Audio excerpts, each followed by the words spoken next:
So, welcome back to the National Stadium in St. George's, Grenada, where we've just had a slight break for some rain. I think the new conditions is that this inning will continue for the next 10 minutes or so, and whatever amount of overs that is bowled in that period, the team batting second will be batting that amount of overs. So one way or another, there is still some reduction. Yes, Yeah, which is yeah. expected. Um, I'm not sure if the batsmen are trying to keep their wickets to probably um, hold them to that same amount of overs, whatever is going to be bowled. But it doesn't look like they're trying to, push for some extra runs at the same time because they don't have much overs.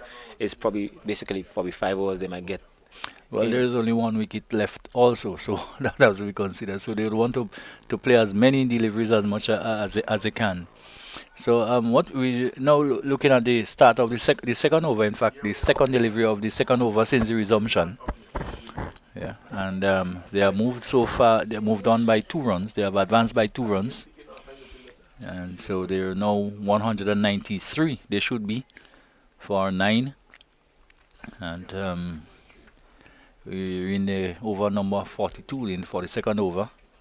So it's possible they may bat about 45, get to about 45 overs maybe, or 3 overs as the case may be. As, that is Ronell Williams. Just pushes that up on the offside. The two brothers too. I think Ronell is really interesting for his size. He does bowl pretty lively.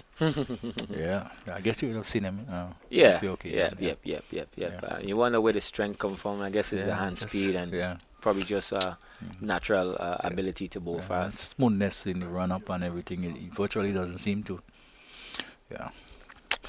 I'm sort of hesitating to say that he had cleaned me up one time, not too long ago. Anyway, 193 for 9. So we've come to the end of another over. So we've had what, two since the resumption, and only 2 runs have been scored. But I think it will be still a plus for Saint Mark to battle that over, but till the end, till that time comes. Yeah, but at the same time, I'm not seeing sort of aggression to really get this going. It is basically you're going to get about 5 overs, and even self, you're trying to look and see if you can get you're trying to get runs, trying to get twos. Look, they're not even trying to run the first run hard to look for a second. So I think maybe the message left in the dressing room is to try and just keep your wickets and let's not I get bowled think. up. So Royal has gone on to 7. Ronell have not yet scored, and St. Paul, who have had a pretty good day of it, did get a ball to really swing this morning. He comes in past Mark and a delivery which is driven into the pad, looking to maybe just tailing in a bit. And we didn't see the ball tailing too much this morning. We did see him swing it away from the right-handers basically. Yeah, but maybe the reverse swing now with the weather conditions, and of course it's an older ball, and now getting the ball to tail into the right-hander. Yeah, well, he's capable of doing that. Especially he's a very specialist bowler in the death. Swings the ball a little bit late into the right-handers, and he's good at it. Moves into ball to Williams again, gets one which comes back at him, and getting the inner portion of the bat and going down towards back long fine leg to be fielded by the fielder down on the long leg boundary. And there's another single.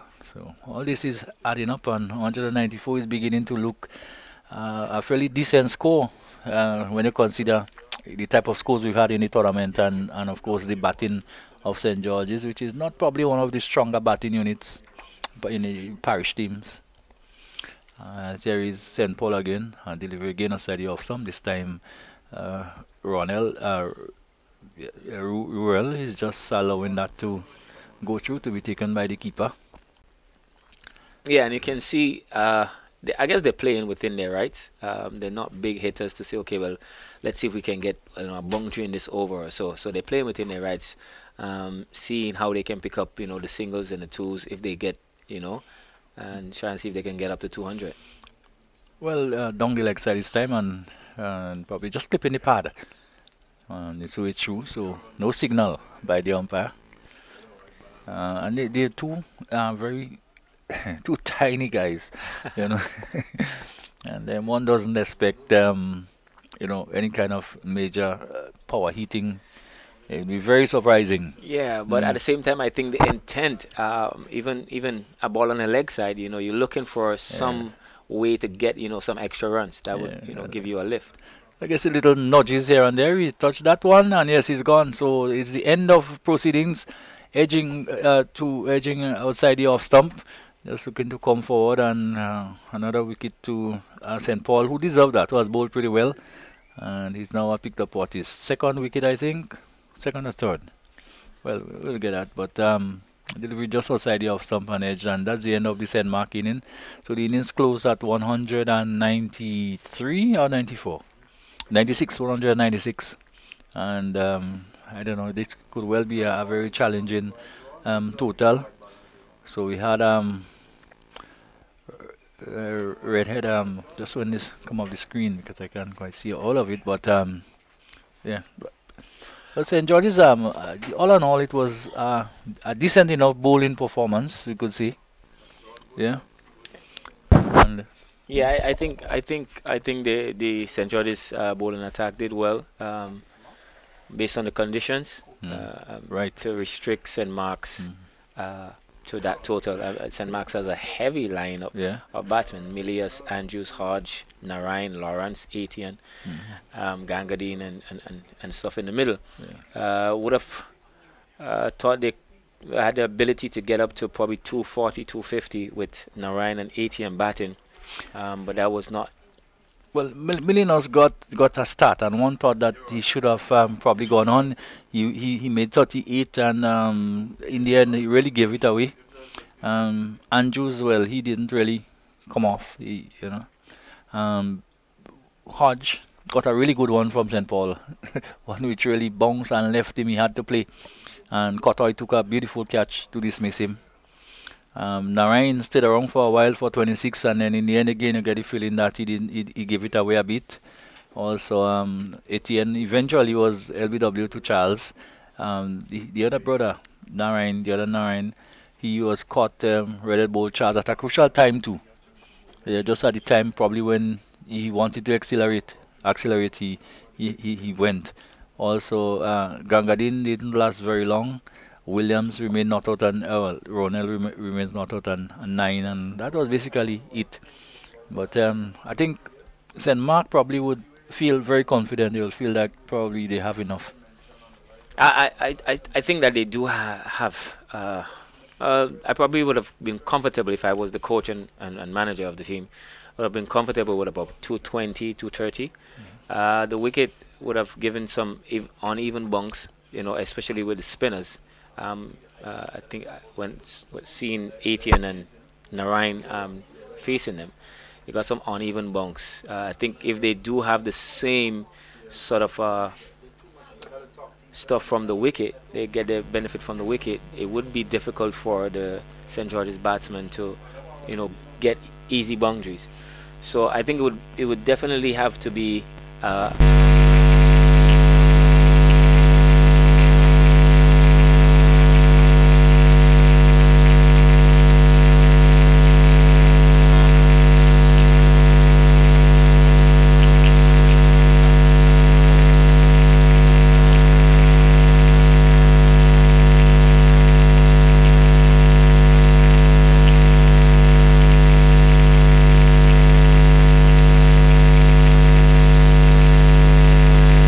Was one win, 37 runs, one wicket.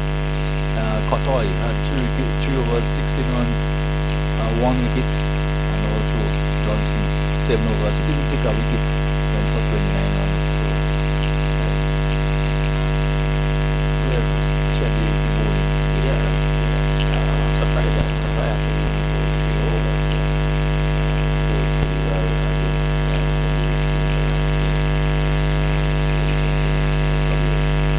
I think what happened is that as you said, the singer was so much assistant that I think it was only fair that they went on with them because the ball was really doing quite a bit this morning. Right.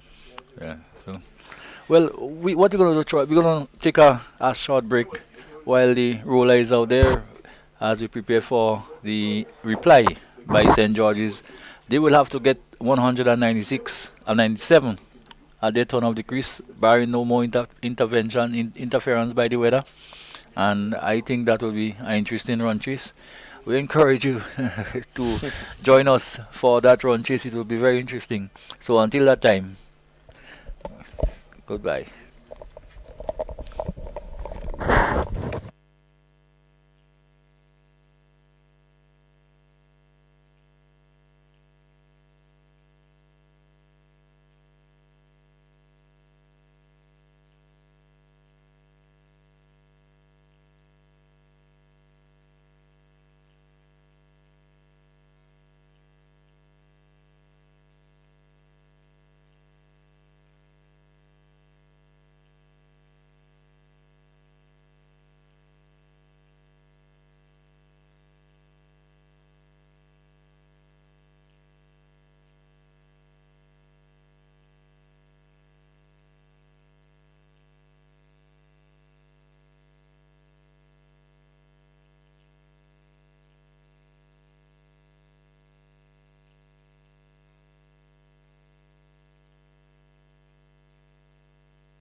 Good afternoon and welcome back here at the National Cricket Stadium, where in fact St George is locked in battle against St Mark's. And St Mark's, they've got their runs already on the board, 196 all out, and they got their just over 43 overs. So this is the commencement of the St George's innings. We are in rather gloomy, dull, grey conditions. Good conditions, of course, for seam bowling. As Alexis, in fact, will be facing up to Belfon. Down the leg side, innocuous delivery, a wide signal, quite rightly, by the umpire Hollis. So St George's innings on the way, one without loss. Welcome to Refill Crony. Afternoon, Stevenson. As you said, pretty gloomy condition, but it's bright enough for cricket. There's Belfon again. Ball just about middle and off stump. And Alexis just shuffling behind it. I don't think the St George's team's got the best batting lineup in the world, so to speak. And with it marks total in 196.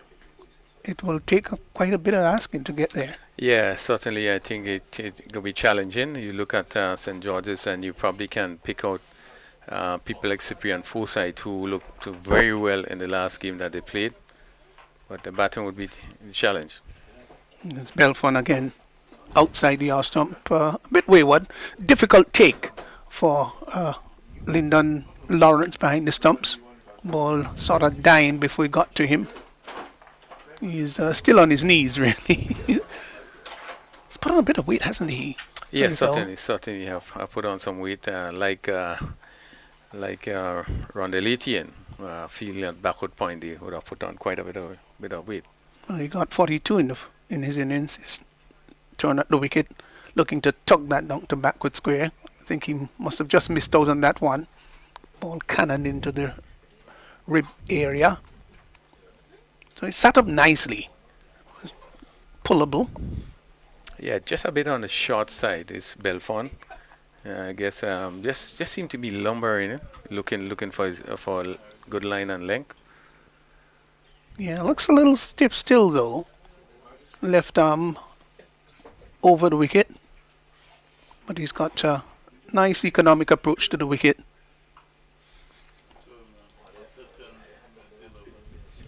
Just looking at the field though, they've employed two slips, third man. There's a backward point in 8-10. He's a distinguished figure. Of course, you can't miss him. He's a heavy set. And there is an extra cover on the mid-off. That's the outside field. The onside is mid-on, mid-wicket, and a long leg right back on the boundary. It's Belfon again to Alexis. This time they go for a quick single. They've got to hurry. The return comes in on the ram. And there is an appeal for run out. The umpire says not out might have just got there. Not all the fielders close in really showed any optimism. I thought that the non-strike was a little late on getting started. They got it in the end. Yeah, just a bit slow in taking off there. But he really had a gallop and run very quickly, and just made it. Yes, I feel that mid-wicket that was a little bit deep. So the anticipation was all right. So now it's Hazard who will be facing up to Belfon.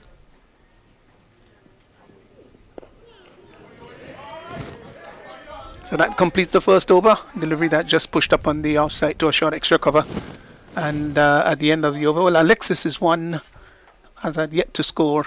St George's, of course, going after a victory target of 197. They're two without loss. Yeah, over one over. This over, Belfon just looking to get a good line and a good length, but there don't seem to be any movements. As we know, the left-handers generally have that movement that take the ball away from the bat. But this over, he just seemed to be struggling a bit. There was not much movement, just a bit on the short side. Yeah, it's always, of course, advisable to pitch the ball up, allow the ball to do something in the air, allow it to move, and the atmosphere is pretty good too. So Williams would be coming in from the southern or the River Road end, and he'll be bowling to Alexis. It's Ronald Williams, of course, outside the off stump, left alone. And Williams, just coming off the under 19, really a young player, have the ability to move the ball about. What one will probably see from him is that he's able to hit a good line and probably good length. Just being able to move the ball away from the bat. So line and length you would expect from Williams. Not very fast, but being there and thereabout. Yeah, he certainly doesn't have the build of a fast bowler, so you obviously have to depend on rhythm. He's wrapped him on the pad. There's an appeal for leg before. The umpire says not out. Yeah, good delivery there. Probably seem to get some bat on it, but very good delivery. Yes, he did come forward, Alexis. A little bit uncertain there. He was a bit gingerly in his forward movement. So again, you look at Williams, who is rather slender. So look at the replay here, which suggested, oh, we just missed that. It's Williams again. Driving a comfortable box for the bowler on his follow through. Just knocked it down and would go back. But it's going to be quite a task here for, of course, St. George's chasing 197 for victory. And they've got to get that in 44 overs.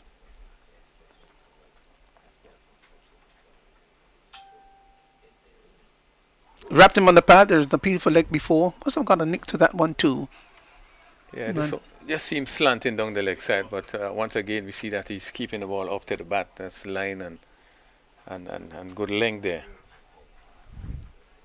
Just looking at the movement of or the footwork of Alexis, doesn't seem to do a whole lot, and he probably should have been just turning that ball out on the onside, just dipping the left shoulder and turning it out to mid wicket. Williams bowls one wayward outside the off stump, and Lawrence having to move across almost in front of first slip. The ball did in fact veer away after pitching. Didn't really get the radar right with that one. So Etienne got 42, Narayan 25, Milius got 38. Wasn't the smoothest 38. And Andrews had 24. Those were the main scorers. Ball that is turned nicely just behind square. They're just going to settle for one. On about the leg stump, got inside the line and turned it neatly.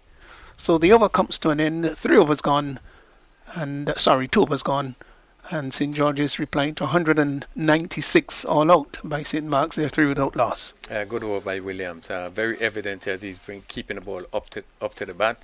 The 2 deliveries which they went up in appeal for. Sliding down the leg side, but clear indication that he's not going to bowl too many short deliveries. Was keeping the ball up to the bat and moving away from the right hander just a bit. Well, of course, it's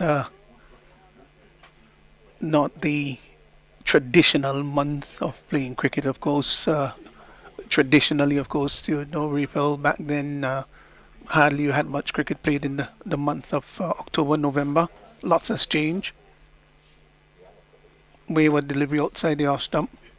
Yeah, you're so right. At one time, you know, you play cricket for the first half of the year, first few months, and then the rest of the year would have been probably football and the rain season. Things have really changed. That we know how cricket being played all year round. Maybe likewise football. So it's no more seasonal sport, but you know it's being played right through. And that's because, of course, there have been great improvements, especially with the turfs around the region, where Will break for that. Driven just over the head. Well, he did in fact get a hand to it. And the ball is going to trickle behind him. They will come back for the second run. That's all. There'll be two. But he really leapt to pull that down. It was a gallant, brave effort. But didn't really turn it into a catch. He got two. Yeah, so Milius at mid off there and just barely gets in the right hand it as he jumped. And just so I think the timing of the jump would have been important there, but it was very high and he did make a very good effort. Again, we've seen the importance of bringing the ball up to the bat. Here's Belfon again to Alexis. Short rising deliveries right on top of that one and just pulling the bottom hand away. Pushed it on in front of him. It's not the customary position of Milius, I dare say. He tends to be in the backward point area. He really loves to feel in that backward point area, but Etienne is in fact there, patrolling that area like a heavy-set policeman. And Milius finds himself there at mid-off. Sort of parried it over the bar, if you want to put it that way, if we're looking at football description. There's Belfon. Wayward delivery outside the off stump. And Lawrence just skipping across, collecting. So they always say, of course, Rafael runs already on the board. And if you're chasing it, then it's always a challenge for you to get there and over the line, of course. Yeah, most definitely. The challenge is to try to get the runs. And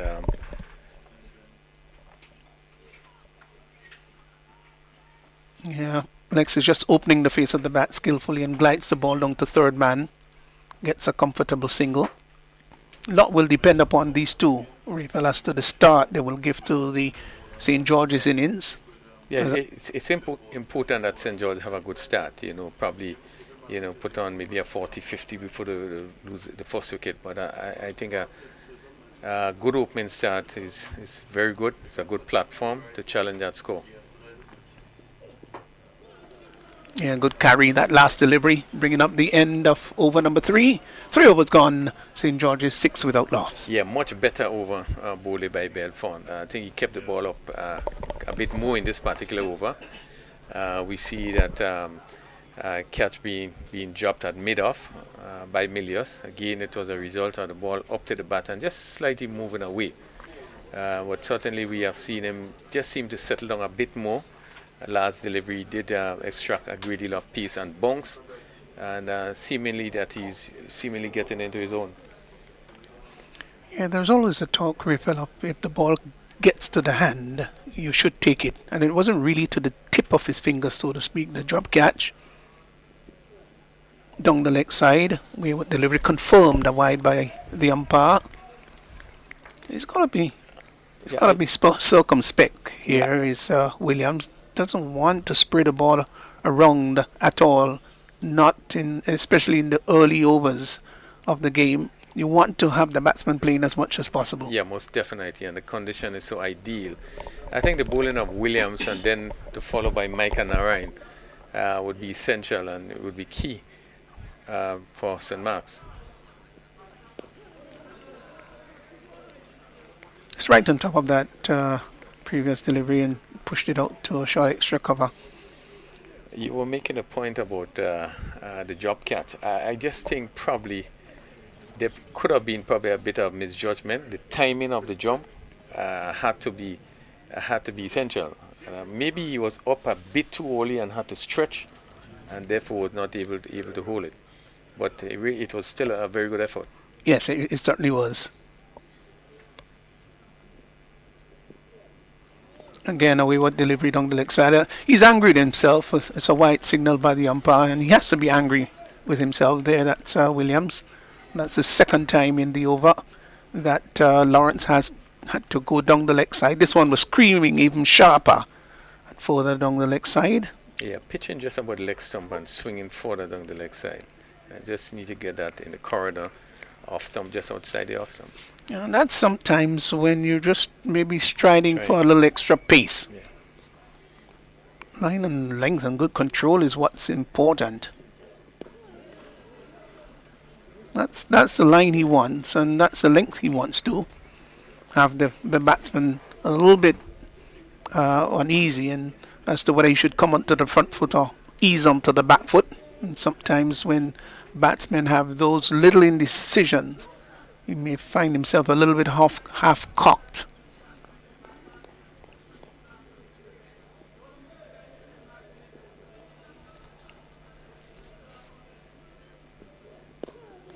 Yeah, that's much better. Much better, much better there by Williams. Allowing the batsman to go a little bit onto the back foot. It kept a little low too. But what are two, Rafael, on the pitch itself? How has it played? Well, the pitch has played very well. I think what we saw in the wicket today is that it had a lot of bonks. The fast bowlers were able to get bonks off the wicket. They was able to get quite a bit of movement, especially moving the ball away from the right-handed batsman. Turn neatly down to backward square. The return comes in. Good bounce. Well, just a one bounce to the keeper. There's no great discomfort there in collecting the delivery, the return rather. But it's a pitch that would encourage the bowlers, especially the faster bowler. We even saw that Cyrus were able to extract quite a bit of bounce and turn off the wicket. So it's a wicket that the bowlers would enjoy, and the batsman also can play shots on the wicket. So I would rate it as a very good wicket. Yeah, let's look at this delivery coming up here by Williams, and he misses his run and will have to go all the way back. But generally, over the last couple of seasons, of course, the ground here, the pitch here, has been known to be rather placid, and this is where you score a lot of runs. The couple of one-days that were played here in recent times against Ireland, of course, high-scoring matches. Nice to see the bowlers can get something out of it. Outside the off-stump, wide signal by the umpire. Yes, It had to be pretty close to be signal wide because it looked cuttable, didn't it? Yes, short outside the off-stump. I think he's looking for too much pace here, and as such, he's just spraying it about. A couple of delivery down the leg side and wide off the off-stump. But as we speak of, we know this pitch here. A lot of runs have been scored here over the last few games that was played here, both international and regional. Well bowled. That one came into the right-handed batsman. So this was a pretty long over. The over coming to an end. He had three wides in this over? Yes, two down the leg side and one outside the off-stump. As I said, he's probably trying to look for too much pace, but I think his asset, basically his line and length and movements. He has the ability to move the ball both ways, particularly the one leaving the right-handed batsman. But I think he's trying to extract a lot of pace on this pitch, and therefore just train a bit. So 4 overs gone, and St. George's, they're 10 without loss. Just to remind listeners, of course, and viewers, that St. Mark got 196 all out of 43.3. Well bowled, Belfon. Just bringing the batsman forward a little bit uncertainly, though, and feeling on his follow-through, scampered across to his right. So if the batsman had any thought about going for the single, that was aborted. Yeah, I think what the opening bowlers would want to see is to see that the batsman come on the front foot to play, bring the ball up to the bat, give it some time that he could swing in the air and even off the pitch. But just have been a little bit too short. So Yeah, that wasn't a bad delivery. Might have been a little bit advised to be a little bit closer, allowing to drive. But the idea was good, Raphael. He pitched it up. that's the sort of length you look into bowl, and we realize this delivery actually swing further away outside the off stump. So you need to bring it up. It's in the arc, encourage the batsman to come forward, encourage them to drive. And as such, you have two slips. Wait in there, give them the opportunity. You have the mid off the mid on if it's not being struck well. Delivery that was rising on the short side of it and opened the face of the bat and glided it. It was airborne, went between what would be the second slip and the backward point. Maybe if there were a gully feeler there. It was airborne for some time. But of course, he earned a single from it. That's Alexis. And he's gone to 7. Hazardous space, the 4 deliveries, he's yet to score. There's Belfon again, driving out to extra cover. Ball pitched up. The idea is good, of course, to bring the batsman forward, allow him to drive, and then he's got a very good off-side field, rather packed. He's got two slips and the third man backward point, extra cover in the mid-off. So that's even more reason, Raphael, why he should be bringing the ball up. Yes, certainly the field is set in such a way that you bring the ball up. Short, glided down to third man, gets his first run, is Hazard. Easy single, they amble it. So it's not a quick start. We're into over number 5. Just 12 runs on the board. But if they could get a solid start here, then the other batsmen to come, Forsyth and Kotoy and Bronson, they should be able to come and, consolidate. St. Mark's is going to bank despite the East opening bowlers. Yorker like right up in the block hole, came down heavily on it. Is Alexis pushed it out in front of him on the offside. The over comes to an end. 5 overs gone, and St. George's there 12 without loss. Yes, the bowlers need to use the condition, give themselves an opportunity by using the condition, bring the ball up, give it the chance to swing. But I think both bowlers have been a bit on the short side. Williams, we saw just train in the last over, looking for pace. But ideal condition, where really you should be able to use the condition to your advantage in terms of being able to get the ball to move around. Yeah, so it's going to be a new over from the River Road end, and Williams will continue. And he's going to move in to bowl to Hazard, driving loosely outside the off stump. But the idea is good. Pitch the ball up, invite the batsman for the drive. It was pitched up a little bit outside the off stump. And Hazard went for the big booming drive, didn't make contact. Lawrence collecting behind the stumps. The other situation is, Raphael, it is in fact noticeably getting darker much earlier this time of the year. And around the 5 o'clock period, it can be a little bit on the darker side.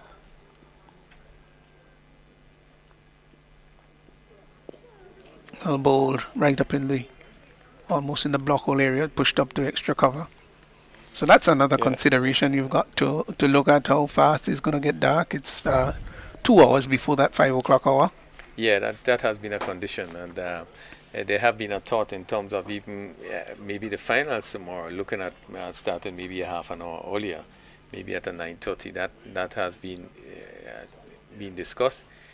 But we hopeful that around 5:15, 5:20 we should be in a position to conclude based on the weather. We should be able to play up to that time.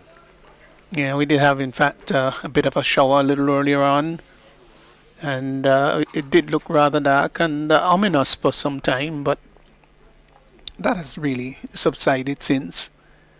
And the players are all out there in the middle. Pretty interesting game at hand here. Slow start here by St. George's. But if they get off to a good start, then a platform could be built for a bit of an attack.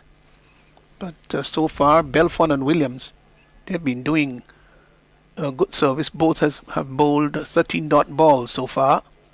Outside the off-stump, driving. Wide signal by the umpire. Might be deemed a little on the harsh side there. Yeah, I agree with you. That's a little bit on the harsh side. Yeah. But this is the sort of length that you want. Yeah, let the batsman come forward and ask him to drive, and that will move further away as it be the bat. As we see now that the slip is being strengthened, and the offside is being strengthened. Just playing with 2 persons on the leg side. Yeah, I just thought that was rather harsh by the umpire. Mark Holas, it was it? I'm sorry. Yeah, it's a little on the harsh side, but of course he's there. He's got the official eye, so to speak. Williams once more to Hazard, who brings the ball back into the right-handed batsman. This time turns it up to mid-wicket and will get what would be his second run. He moved on to 2, and St. George's, they're meandering here, but it's still early game. It was good thinking by Williams there in that he brought this one back. I think where the batsman probably would be thinking about the one, leaving him with the strengthening of the field. He brought it back. It was well bowled. I thought Floyd played it also in the end.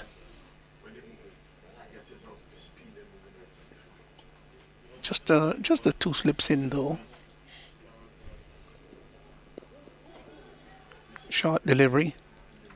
Just one thing you need to criticize him about Williams is the fact that he's not very consistent.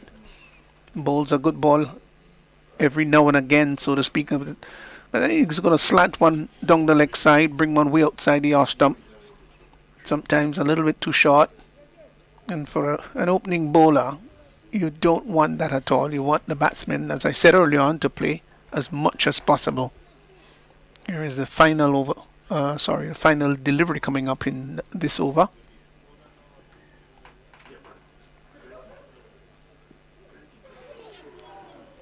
Ball keeping low.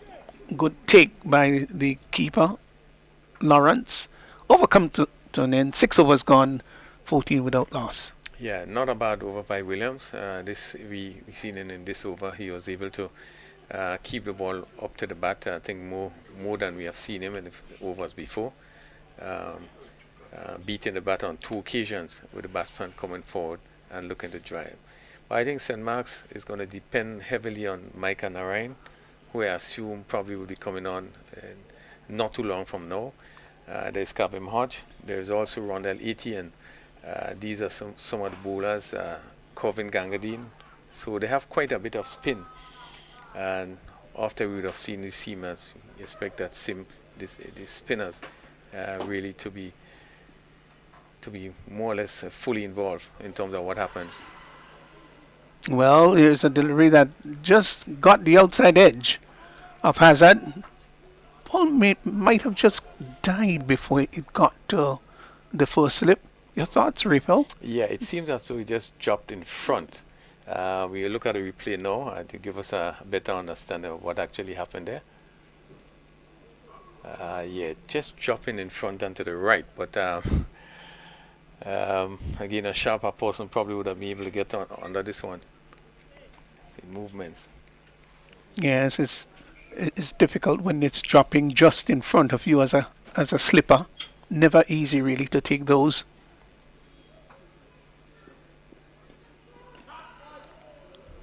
Cuts that one down to third man is Hazard will get a single.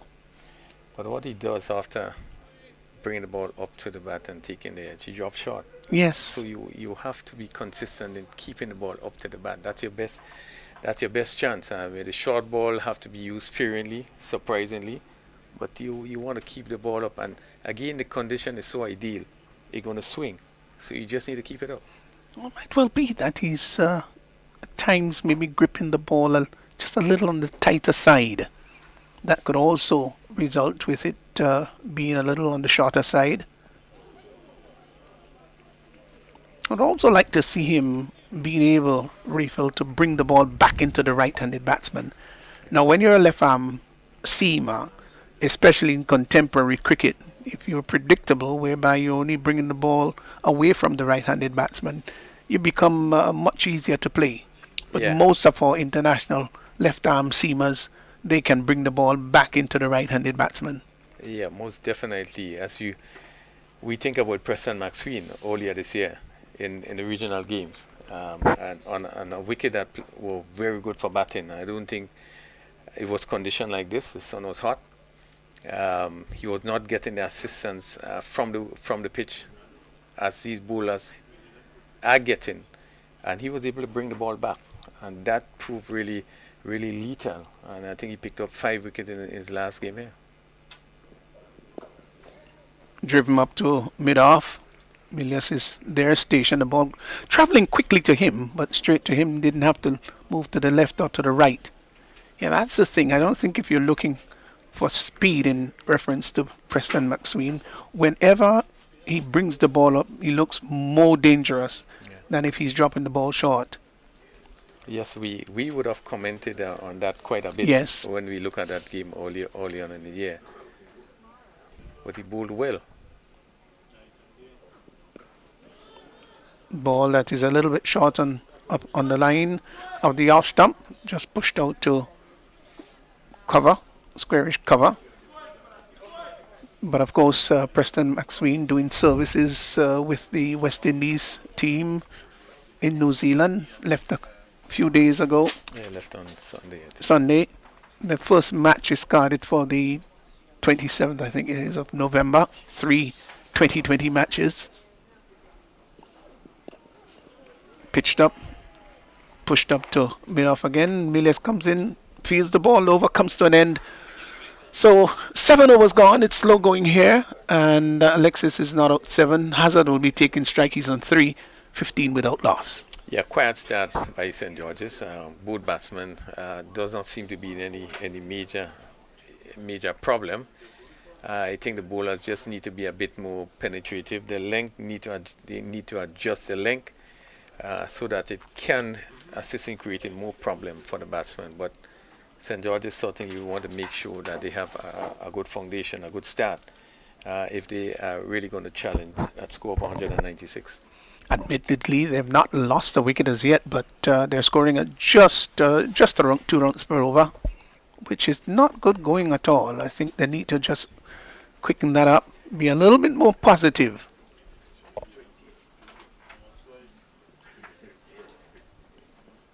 Here's Williams' wayward delivery, and that one was wide. It really was wide. He's been very inconsistent, is Williams. He's spraying the ball all over the place, dabbles his hands in the dirt as he goes back, workman-like. But of course, this captain would want to tell him to try to be as consistent as possible. He sprayed it outside the off stump and also down the leg side. And by and large, at times, he's been a bit on the shorter side also. Moves in again. Short rising delivery. That was well bowled. Really well bowled. Took off the pitch. And for somebody who not necessarily is very fast or very pacey, got that one to bounce and climb. And Yeah. Williams had to pull the bottom hand away rather quickly. Yeah, this is sort of length you want. The batsman wasn't sure whether to go forward or to go back. Actually, he was in no man's land. It was a good delivery, which caused him to think in terms of making a decision. This is what you want to be in that area of uncertainty. But could he be consistent with this one? No, he wasn't on the white side outside the off stump. And that's the thing, really.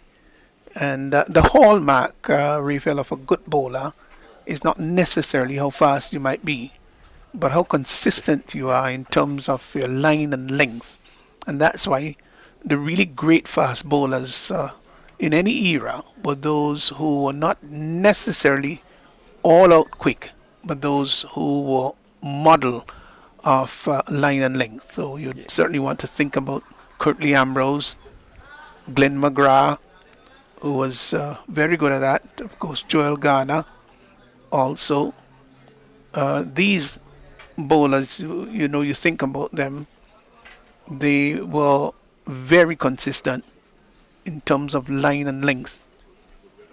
And you want to put pressure on the batsman, so you had to keep coming at him at a good line and length, and cause the batsman to be always thinking, maybe unsure in terms of what move to make, whether he should come forward, whether he should play back. And this sort of length you want to be bowling, and you want to be consistent. As you say, you had to be consistent, coming at that batsman. But you bowl a good ball now, and then after you follow it up with a badly lined delivery or wide delivery, just ease the pressure. And both batsmen just seem to be calm, not hustled in any way, but they just seem to be in control. We've had 6 wides already in this innings. Outside the off stump, left alone, as Lawrence collects behind the stumps. Yeah, when considering, of course, you've had 6 wides in the innings, and the total being 16. In the 8th over. Yes, and you're in over number 8, just 10 runs coming off the bat. That, to me, is the definition of inconsistency, and I think not just in the bowling department, but also within the context of the batsmen. Drive in, dropped. In the first slip area, they will go for the single. It was a big booming drive. It should have been taken, really. And the ball went down to third man. Yeah, Ooh. yeah, it should have been taken there. That looked like Narayan. And there was something different in his run up there. I don't know if you picked it up. This was a sort of wrong arm delivery ball. I don't know if you're going to get a replay of it, but there's something different Yes. in his run up. He did have the windmill Was action. was a slower delivery Yeah. and really should have been taken. Yeah, Well, but that was a bad miss. It really was. again, bringing the ball up to the bat. You want to encourage the batsman to drive. Big swisher at that one by Alexis. Really looked rather ugly with he being not out 7. Hazard is 4. Really should have been 17 for 1. 8 overs gone. And St. George is 17 without loss. Yeah, very interesting over ball there by Williams. And I know you're probably going to see some change soon. Because I would think that you have another good seam bowler in Mike Narayan. Someone he would have bowled very, very well against St. Patrick's last weekend. And therefore, it's the sort of condition that you expect your seam bowlers to do well in. You expect them to use the condition and be able to get the ball to move aboard. I think the problem with the open bowlers is that they are not consistent. Well, here is Belfont. Certainly not consistent with that one. That is heaved over to the straight mid-wicket area, and the ball goes bouncing over the boundary line for 4. Well, in fact, just changed by the umpire signal that it went all the way for 6.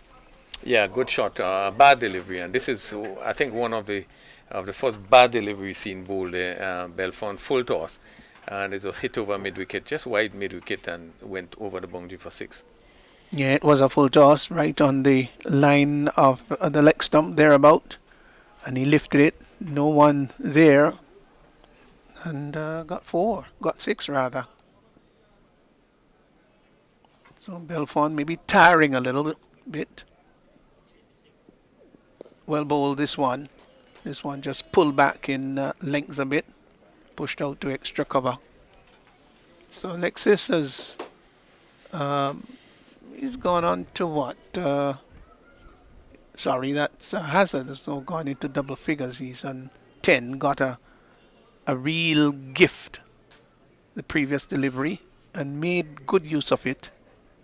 I've seen a lot of players who got gifts and messed it up. Certainly not with that one. He hit it handsome and well over straight mid-wicket.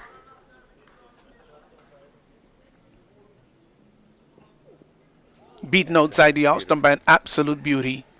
Ball touched down just about the off stump, and the natural angle of the left hander just took it away from him a bit, and you can see him pushing and probing at it. And Lawrence collecting behind the stumps had good carry too. Yeah, certainly. We want to see more of these deliveries up. Again, the batsman was not sure whether to come forward or to stand up. It was a good length, good line, and it lifted. And here is Belfont again outside the outside. Oh, it's going to be caught this time. No, yes, taken. Yeah. So Narayan, of course, making up from the previous miss. He was looking to cut, and the ball might have just jacked back into him a little bit. The catch taken at first slip, and so Hazard goes, cut Narayan of the bowling of Belfont. He's gone for 10, and St. George's, they've lost their first wicket. Yeah, a bit too close to him. He was not on top of it, and trying to not maybe cut, but trying to hit square, and it came off the edge, and a good catch was taken there. Well, I think the irony about it is that the most difficult catch is the one that he took easiest. Yes, yes, yeah. He really had to get on quickly, and that was taken to his right. First blow struck by St. Mark's. Hazard there, not getting on top of that delivery. Again, it was a fairly good length delivery. It was not very short, and it was closer to him, and I thought he had the opportunity to hit it square. But I think the bounce also would have cost him just to get it just off the outside edge, and was well taken in slips. St. George's have lost their first wicket. It's 23 for 1. We are in the 9th over, And Belfont picking up his first wicket in his fifth over. Well, Cyprian Forsyth has come out to join Alexis. It's got a bit of repair work to do though. And Belfont picking up his first wicket. And St. George is in fact losing their first wicket. It's now 23 for 1.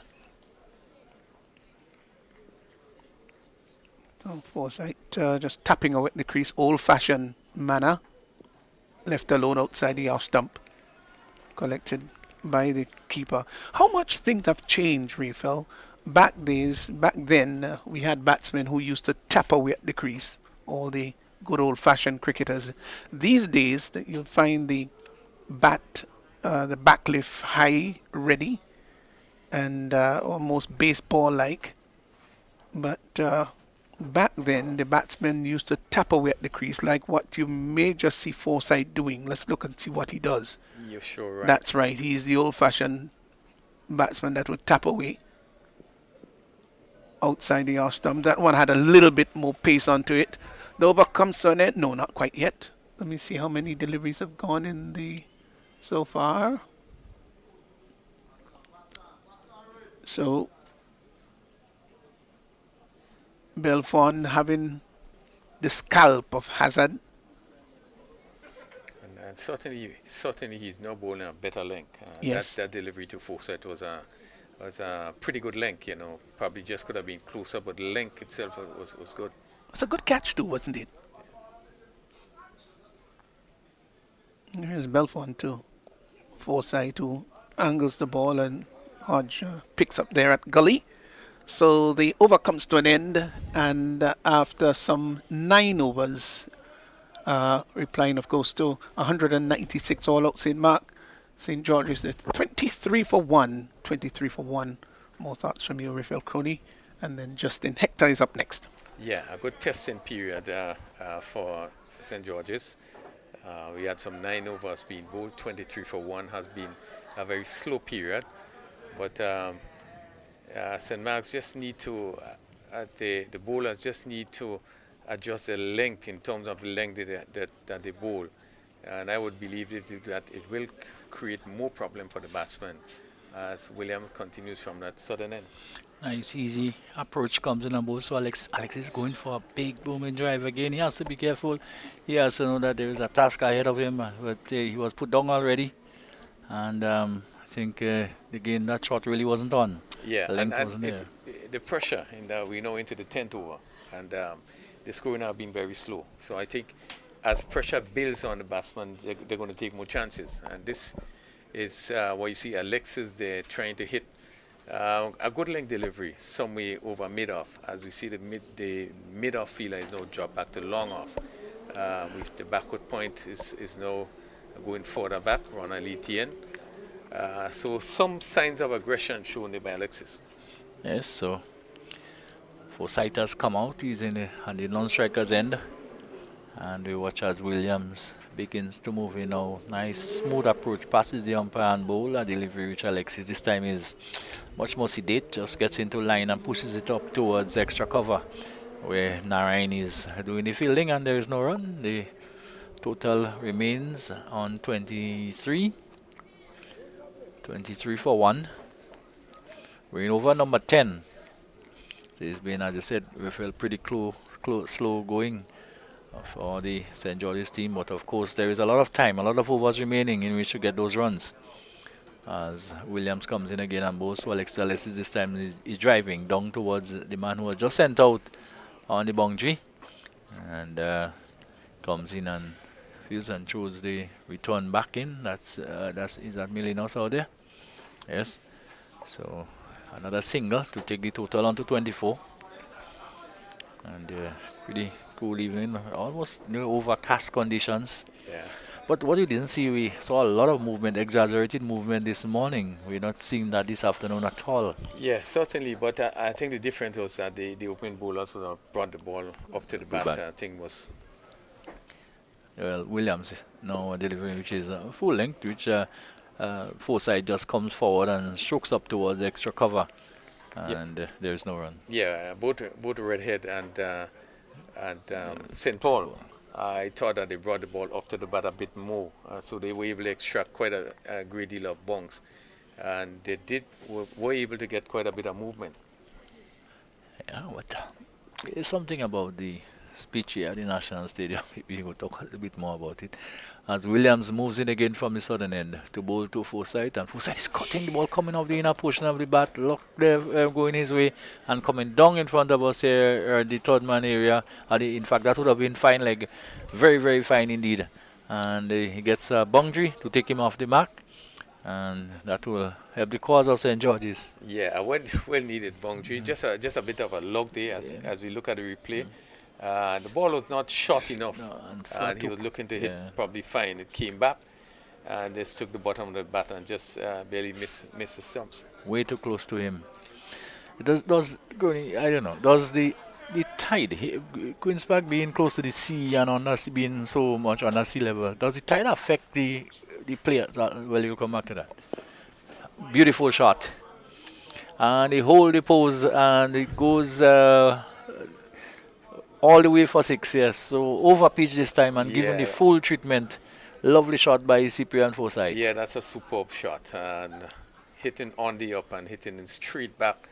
That went over long on and went for 6. A beautiful shot, and Forsyth have played very well in the last game against I think it was St. Patrick's. I think he actually came in and settled things a bit for St. George's, and he continues to show there that he has the ability and continues to play well.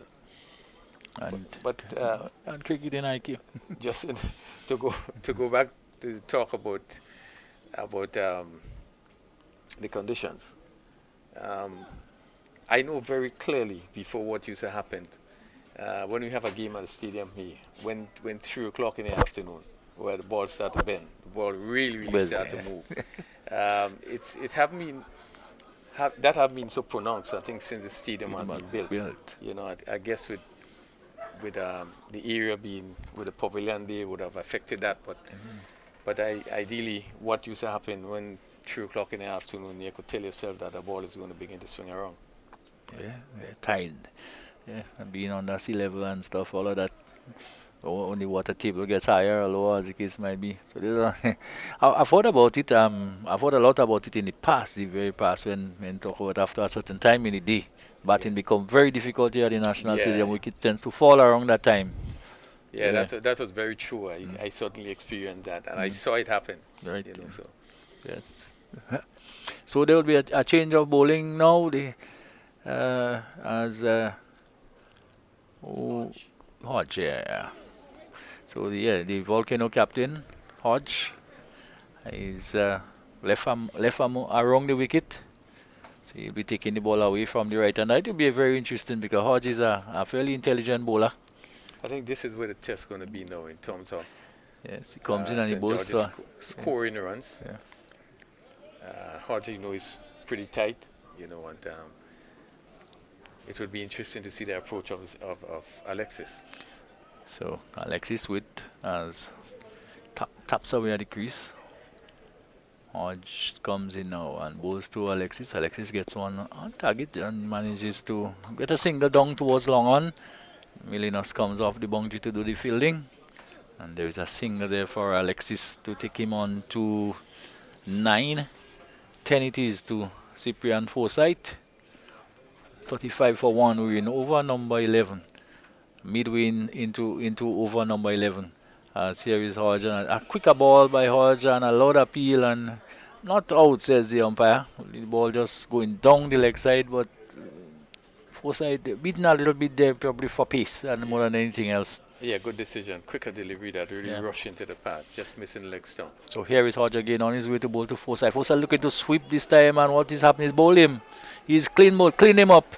So looking to sweep, go across the line, really, and losing his off stump. Yeah, bad judgment there by Forsyth. Ill-advised shot. Hodge just came on, and you want to get a feel of him. Look at him first, and there you are looking to sweep sweep across that delivery, which was pitch on the stumps, and certainly he paid the price of being bowled.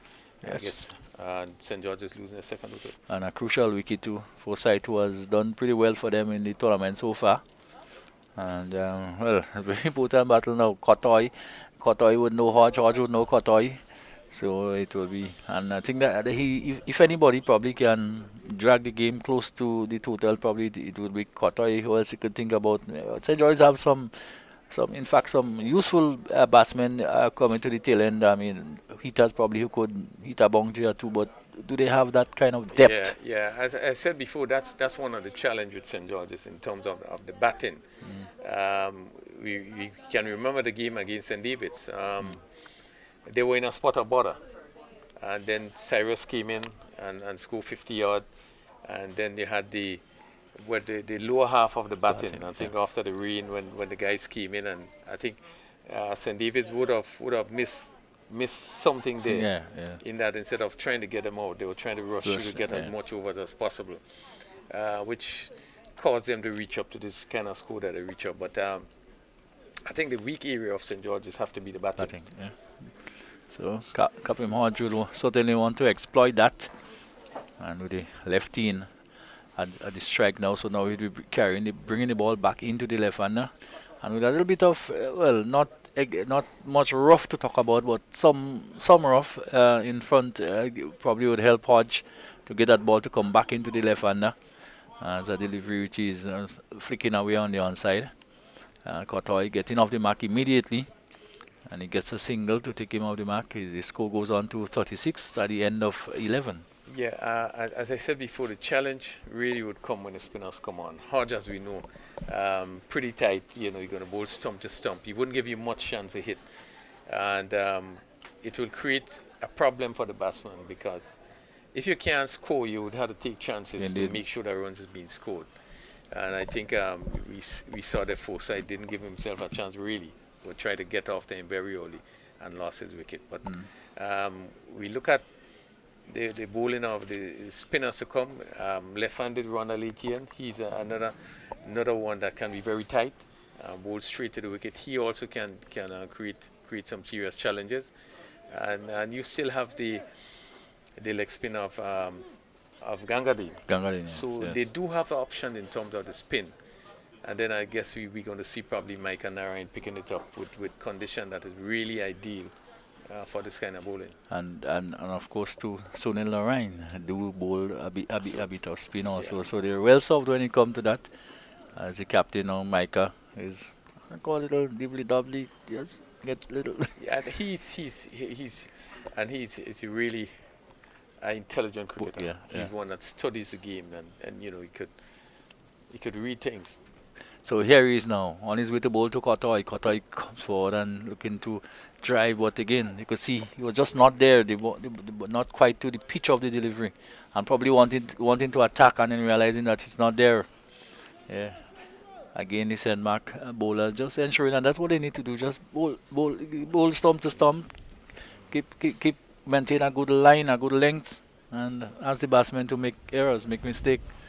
As Mike Narayan again starts from the river end, passes umpire Holders to bowl to Kotoy, who to this delivery steering it away down towards third man. And the fielder comes off the boundary to do the fielding, the run. And there is a single for Kotoy to take him on to 2, and to take the total on to 37 for 2. St. George's, remember, replying to 196. They need to get 197 to win. In how many overs, Crony? 44. 44 overs, right? So it will be a task as Crony leaves the seat, and back comes Troy George. So, Troy, pretty welcome back, Troy, and pretty slow start, rather quiet inning so far by St. George's. Yes, definitely so. So here now is Mike bowls delivery on the body, and Alexis can only turn it away into the mid-wicket region, and there is no run. So the total remain on 37 for 2. A very important juncture in the encounter. Of course, Alexis has been there from the start, and he's joined by Kotoy. Kotoy, we know, can hit the ball. Here now is Micah again to Alexis. Alexis can do no more than push it out into the onside again, and there is no run. Well, that's the thing when you trying to conserve wickets and not to try and score runs at the same time. So you put the game in a balance where St. Max still has their tail up. They're still confident because they know they have the bowling to do it. And now you're 2 wickets down with 12 overs gone. Here is Narayan again, a delivery on the body and plays up again towards mid wicket. And they can't score. So the total remains on 37. Narayan is on Micah. Narayan in his first over. Akem Alexis is on 9, 2 to Kotoy. And it's turning out to be a much better evening than we during around the midday time when it was all dark and rainy. Yeah. So here now is again a delivery. Turned away down on the onside again. And it's a single behind square as the fielder comes around to do the fielding.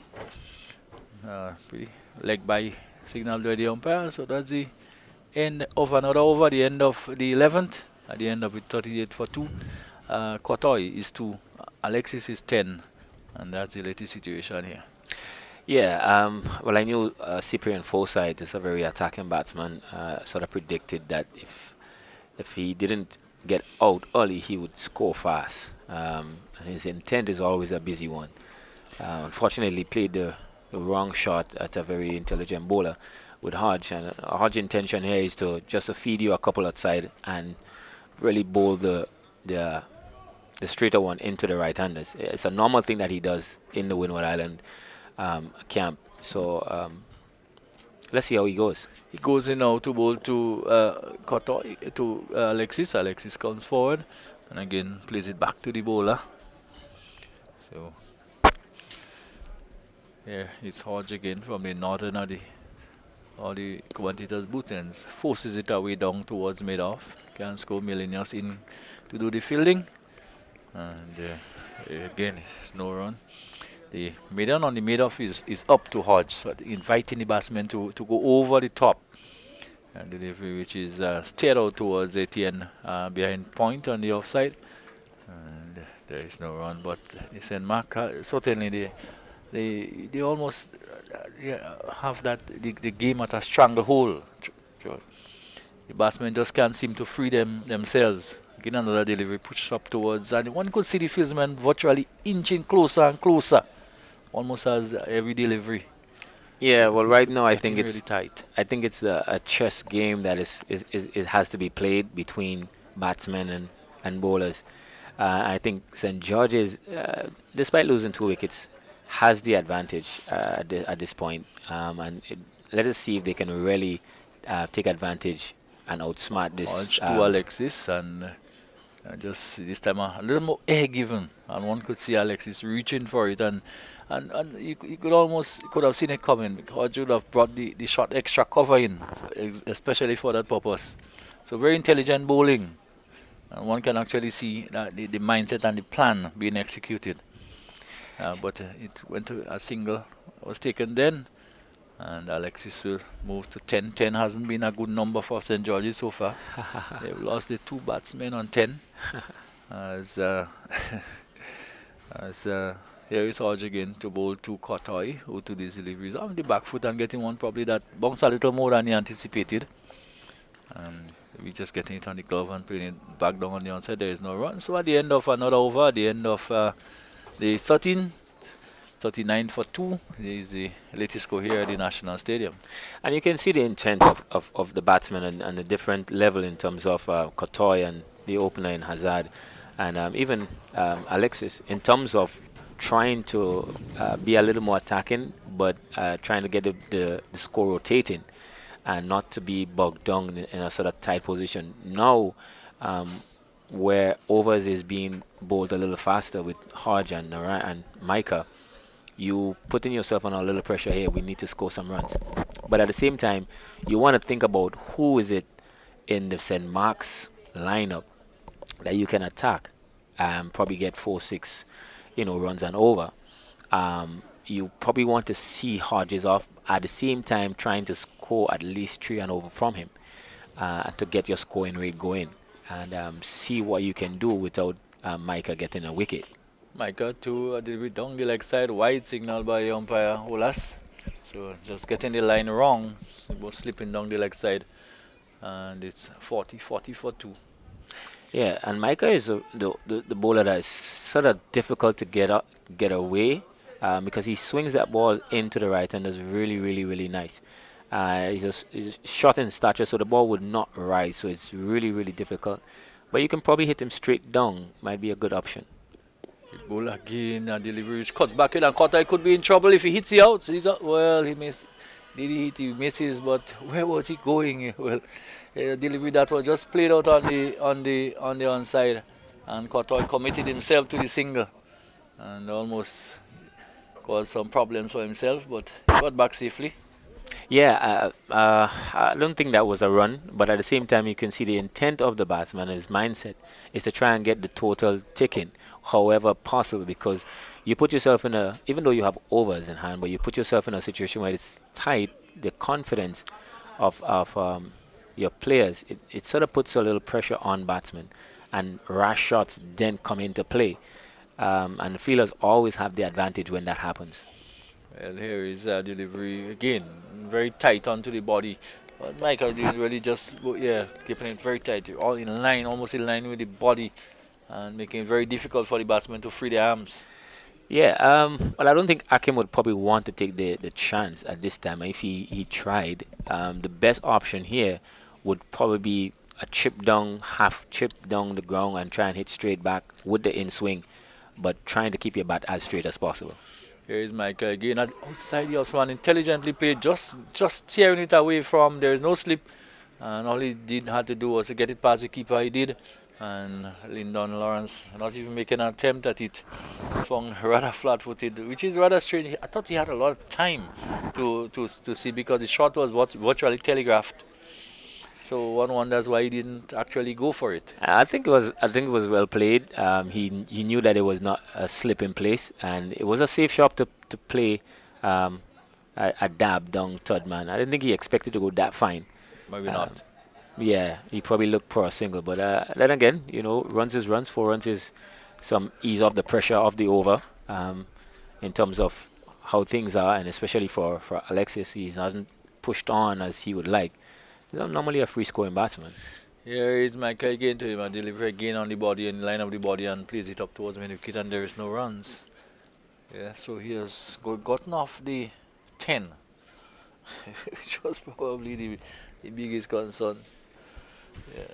Yeah. Yeah, like I said, well, he's normally a free scoring batsman. When the ball is outside of his area, outside off stump, probably some cuts. Inside his legs, he's difficult, as you can see. Michael again, a delivery steered down towards third man through the point region, and there is another single. He could take him on to 15 and to take the total on to 45. Yeah, so that's at the end of the over. And at the end of the over, a much better over for St. George's. Oh, most definitely, and that's what they need to at least keep some of the tension for the batsmen and for the dugout at the same time. They're in a good position, 45 for 2 in 14.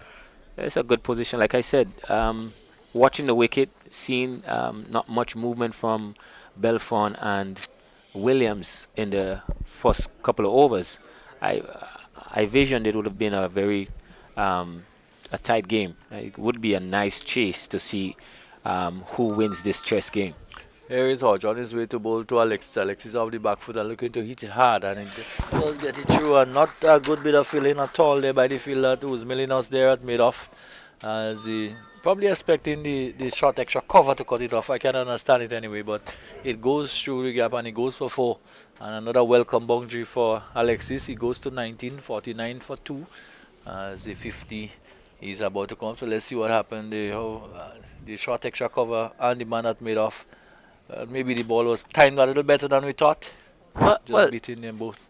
Yes, sorry about that. Well, timed, yes, but I think Milius is at mid-off, and he's the covering person for those shots, and I think he moved a little too late, a little too nostalgic, and eventually easing up the pressure of Alexis in terms of facing Hodge. at this stage. And now another misfield Yeah, by this time by Belfon. yeah, by Belfon misfielding and gifting the batsman an extra single. So the 50 has come up, 51 for 2 in the 15th over. So we still need 146 runs from 213 balls at a rate of just about 4 runs and over. So it should not be too difficult. And again, driven sweetly, and that this one will probably go, this time Melinos will come around and do the fielding. Melinos he does the fielding this time and throws it back, not before the batsman crossed for 2. So 53 for 2. We're in over number 15. Yeah. And, Yeah, so Hodge in this over has put some stuff in for Akim to see if he can even yeah. go over the top, Yes. and Akim played it pretty well. This time it's forward in defense and plays it up towards short extra cover, and there is no run. Yeah, he's fishing in this over, and I'm sure probably his next over you can see go back to his normal lengths and try to contain because of probably getting 6 and 0 or 7 over on that in that Here over. again, down the track Alexis and hits it long over Milinos this time for 6. Milinos right on the boundary, but he had to be probably 10 yards back further to if he was going to get a hand to that. So a productive over, 59 for 2 with 1 delivery left in this over. So just chipping away at the runs. Yeah, like I said, Hodge playing that chess game, trying to get a wicket, tossing up the ball, inviting for them to come and get it. And Akim has been right. Yes, a loud appeal for leg before the batsman, not playing a stroke, but clearly it looked to me to be struck outside the off stump. It could be. So I don't know. He'll beaten there by the flight maybe of this. That was a quicker one. It seemed to. Yes, like I said, that's what he does. He gives you a couple outside the off stump, and then he sends in that one into the right batsman. Probably struck just outside off stump at the same time, and Akim has a long stride in. So I think in the benefit of the doubt will go to the batsman in this stage. If we probably had the review, it probably would have gone up for a review. But a very productive over from the St. George's team, and that would release a lot of pressure from Akim himself in terms of how he was scoring, and that would give the dugout a lot of confidence in how they are going, knowing that Kotoy could turn on things anytime he wants. So Micah Narayan in his third over, and a lovely shot down the ground, and the fieldsman coming around but can't stop it, and Williams running around the boundary there. And that's finding his stride there. Oh yes, beautiful shot. Proper technique, alignment, played straight down the ground. That plus probably about 2 inches away from the stumps on the other end. It was difficult for mid-on to actually get a run and stop that. It was a beautiful, beautiful shot. Well played, Kotoy. Yeah. So 4 to Kotoy. He's on 6. Series Narayan to Kotoy just opens the face of the bat, runs it down towards third man. You call that the getaway shot, the release shot. That's the correct word, yeah? Yeah. And you can see the busyness about Kotoy. He comes in and he's looking to rotate the strike. He's not there to say, okay, I'm just going to consolidate. He's looking to get the rotation, get the score ticking while we are not probably getting the big boundaries. But when they do get the boundary, you can see now they're trying to get the singles, so that's probably 5 or 4 and over. Put some pressure on the fielding team now as the score is ticking a little bit.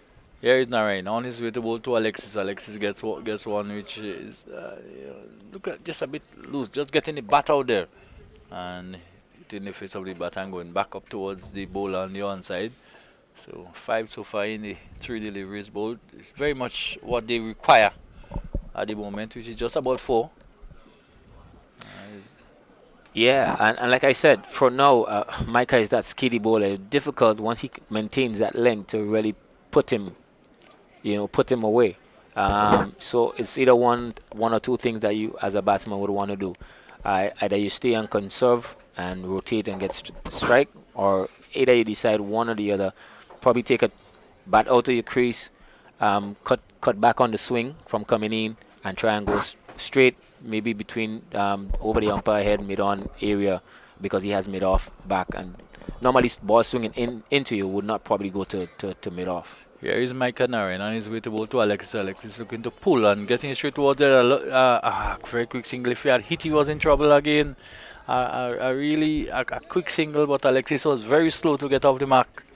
Yes. And, I'm not certain what was being said between the two batsmen, but you can tell that Kotoy wants to get the score taken, and that was not really a single because he was far away from his crease in getting down to the other end.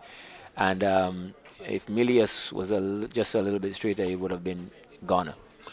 well, Milius has been in the heat of things so far throughout the game. As here now is Naren again to bowl to Kotoy. Kotoy looking to turn it away into a vast area of space on the leg side, and can't quite do so. Manages to find the mid wicket. So at the end of over number 16, at the end of it, 65 for 2, and that's the latest score here. Yeah, but St. George's seem to be putting themselves in a good position. I know for sure that they have some heavy hitters, unlike the St. Mark's team. In their depth, they didn't have those boundary hitters, and that would have probably restricted them to trying to get over the 200 or 240 mark, 220 mark, which I believe would have been sufficient enough. But right now, St. George's has really played well enough to put themselves in a very good position, knowing that they have a lower end that can really put the ball over this short boundary that we have here in the Queen's Park. Well, there's another change at the some of the northern end. So it will be the Ronald Etienne who will take it up from the northern end. And the left arm again similar in style to Hodge, but probably be a lot flatter. That's the way he bowls, doesn't give it a lot of air. As he comes in between the umpire and his thumbs and bowl to Alexis. Alexis looking to dab it away on the offside and just manages to squeeze it into the ground. And no runs. So lots of encouragement coming from the dressing rooms. So no real crowd here. So Alexis pulling away and looking to slap it into the offside and can't make contact. And there is no run. The total remain on 65 for 2. Yes, as the gain outside the off, someone again similar shot and similar result. So Akim Alexis is on 30. Yeah, the technique in terms of him trying to hit those balls outside the off stump is not actually the best. He's pulling away every single time, and he's not putting that right foot in line with the ball to get his head over the line of the delivery. So it's more than likely he would not hit it. Etienne delivery which is steered into the offside down behind point, and there is no run. So Alexis remains on 30. He has struck 2 fours and 1 6 so far. 65 for 2. And here is Etienne again on his way to bowl to Alexis. Alexis gets one which he just dabs away again into the offside. So and there is no run. Yeah, another batsman at the same time. I'm sure if another batsman bat in, they probably would have be able to get a couple singles through cover with the length that Etienne is Again bowling. going for that little dab shot and delivery right bang on target, and he can't score. So that's the end of what is a maiden. 65 for 2 after 17. Yeah, and very quick maiden at the same time. Etienne, one thing he does is a very intelligent bowler, but he doesn't give the batsman time to really think about what next to do. So he gets back to his marker really quick and then moves into motion without. So as a batsman, you need to analyze what bowler is trying to do, and for you to really grasp your composure on how things are. Yeah, so we a break for probably some refreshment. So the fielders are just making their way to the edge of the circle, or they should have taken lunch already. Yeah, I think it's a water break. Because of the little rain that we have, and at the same time trying to finish the game. Yeah. I don't think they would probably, it would probably just be a water break because the umpires are still out. And I think probably a good time for St. Mark's to reassess in how they're going to attack and how they're going to get those wickets for the victory. St. George's likewise too are going to have their discussion on how they're going to attack and who they're going to attack, when they're going to attack, how to pace their innings to put them in a good position to win. I still think it's a very good chess game. 65 for 2 in 17. 132 runs to get from 197 balls. Just about 4.02 required. So it's a very, very, very, very good game. That's a very, very good game. St. Mark's has good spinners. I still think that Narayan and Williams are good dead bowlers, and I think they're probably holding back hard at the same time for those big hitters. But if they don't get Kotoy, for me, would be the key batsman that can really take the game away from them completely. So Belfon has bowled 5 overs, no maiden, 14 runs, 1 wicket. Williams, 5 overs, 20 runs, no wicket. Hodge, 3 overs, 17 runs, 1 wicket. And Narayan, 3 overs, 13 runs, no wicket. And Etienne, who has just started, 1 over for no 1 maiden. So the batsmen who to have gone, we have Alexis, who has opened the batting. He's batting still. He's not out on 30.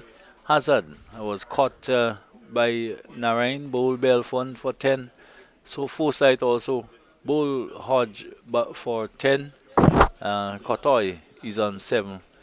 Extras is 8. 65 for 2 is the latest score here. Yeah, I think St. Mark's too would feel a little bit undone with a couple catches going down from Captain Narayan Oli, and if they would have probably gotten those wickets a little earlier, that would have put them in a more comfortable situation right now. But it's still anyone's game. The chess game is still on. It's putting the balls in the right place. Technically, for the batsman, how you can adapt to what the bowlers are doing and taking advantage of it. I still think that it's anyone's game. St. George's has a lot of batting in the depth, and St. Mark's has the bowling to do it. And a few more thoughts from you, and of course, Ashley will be taking over from here.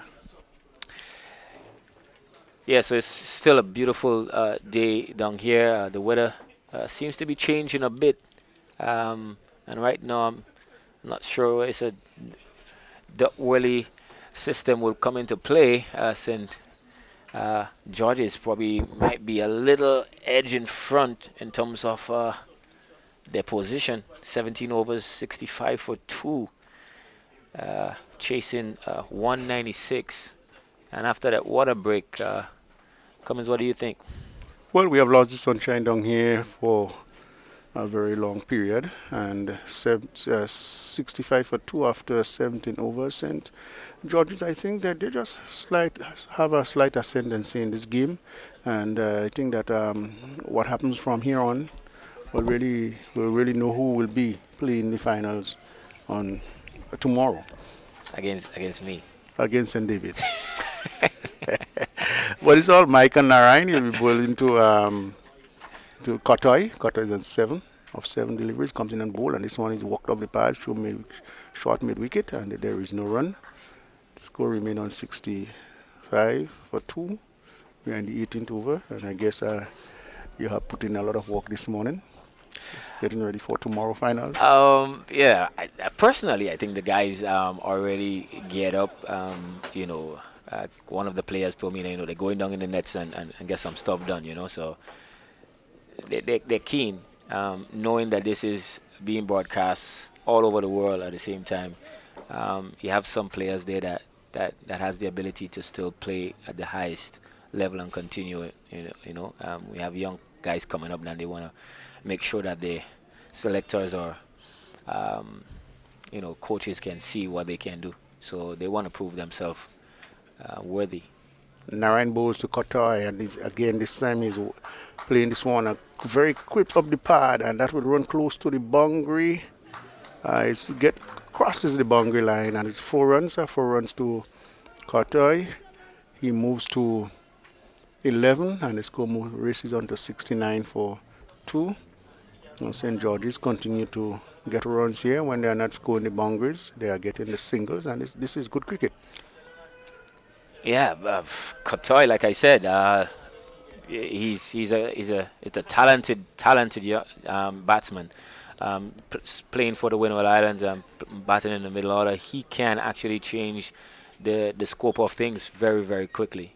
As he comes in again, and this time is playing the swan through extra cover. That guy's going to run close to the boundary. Melius down there picks up. No, it's not Melius. It's Melius. Okay, yes, just having it right there. The batsman crosses for 2, takes the score to 71 for 2, and Kotoy is on 13. Akim is on 30 of 67 balls and really playing the sheet anchor role in this inning for St. George's. As Michael Narayan is going to go back over the wicket, looking to change the line of attack for the left-handed batsman in Kotoy. Here he comes in now, passes umpire and bowl to Kotoy, one outside the off stump. And the batsman is going to rush through for the single. Very intelligent cricket there. Not just a push drive it is. And the batsman in the end sees the opportunity to get the single. So he moves to 14 and is going to 72 for 2. St. George's chasing a total of 196 to get here for victory. Yeah, just a little thing that I just picked up there from Narayan bowling to Kotoy, coming over the wicket, and he had a deep cover, deep mid wicket, and Kotoy has not played too much of drives. He has taken those balls just outside off stump or on middle, and walked it through mid wicket or over mid wicket. For me, I would have probably strengthened that area and probably force him to drive outside the off stump while I maintain a nice straight area to see what he can do. And I think right now they're probably playing in his game because he went over the wicket and then tried to force him to play outside the off stump, which you're putting in a situation where you're not trying to get him, but you're trying to not let him score runs to an extent. So because he has put on that pressure for him scoring freely, and you wonder now, okay, what next to do? So let's see what happens. Etienne is. That was signaled by the umpire. A very tactical move you're talking about there. Make sure every area is field comes down and he is stumped. Yes, Akim Alexis goes stumped.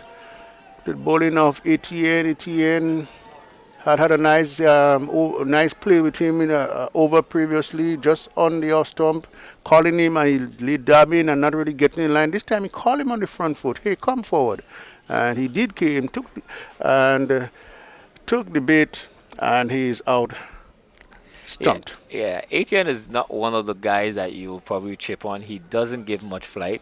And the boundary he knows, he's a very intelligent bowler. He knows the boundaries here are shot down the ground. So he would not really give you much to go on that ball to hit you down the ground. And I think it's a bad miss by Akim after getting probably 6 or 8 in that over previously. First up to try and go after Etienne in the next over. But I think probably the dugout message was, hey, let's try and score a little faster and put some pressure on them, and then cool down in the middle overs to see, because they still have a lot of hitting. You have Cyrus, you have Kem Charles, and you have a couple other guys at the bottom that can really hit it. So they have some batting, and even Bronson Johnson, who can really put it away. Well, Bronson Johnson is in the wicket, captain of the St. George's team. He just makes his way into the wicket. Very burly,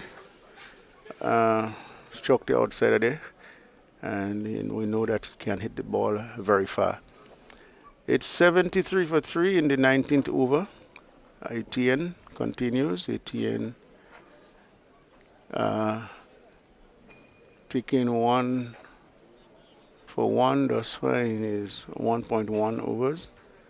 And let's hope that the St. George's team can have a rebuild. But I don't think this will be in Etienne mind. He'll be looking to get further wickets, make further inroads, get four.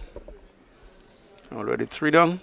Yeah. Johnson just looks around the field, make sure everything in place as Etienne is going to come in.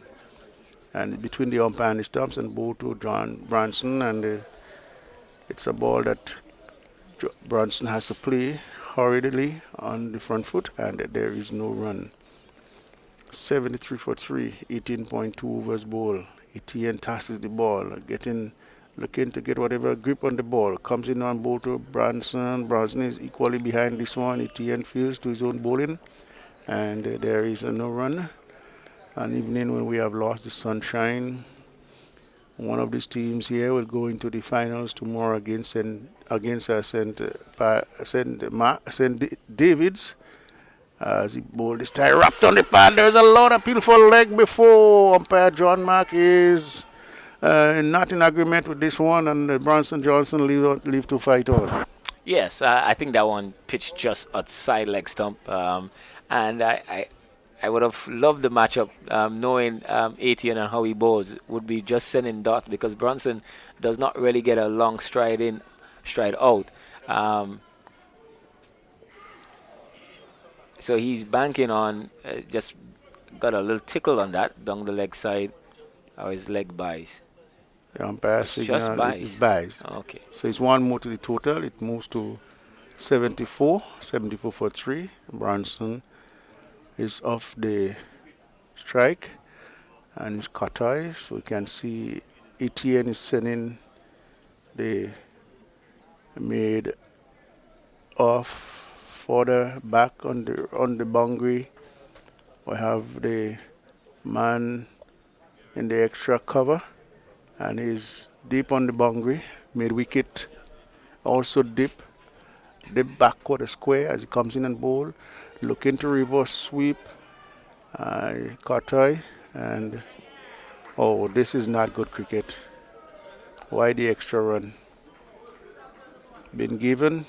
Etienne was not there to back up. The fielder had just a shy, and it's the end of the over. It's 75 for 3 at the end of 18 overs. And captains don't like to give extra run away. I don't think anybody at this point in the time would want to give a run away.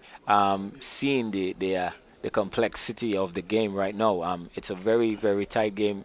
Every single round counts at this point, and you don't want to be giving away runs. I would have loved to seen Etienne bowl a little bit more to Kotoy, because Kotoy would definitely give you an option whether he's going to score runs, because he doesn't look like he wants to be bogged down, or he would score, or you would get his wicket.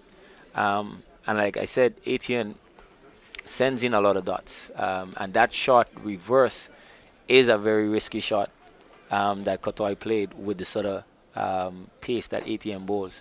So it would be a very, very interesting to see that matchup, Etienne against Kotoy, probably in the next over or so.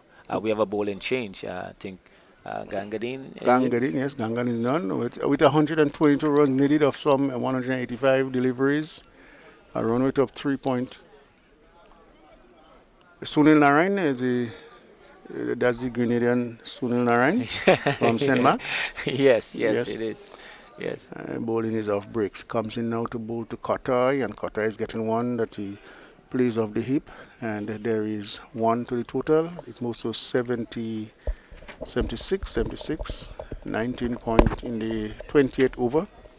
So it's 121 runs needed in 184 balls at a required run rate of 3.9, and they're scoring at a run rate of 3.93. So, Tony, it's a game that is just there in the hanging. You say balance? Yeah, balance. Very competitive. It can go anywhere. Sunil Narayan for his off breaks. He's getting ready to bowl to Branson. Branson is yet to get up the marker after receiving some full deliveries. comes in and bowl. Branson driving, and there is one run.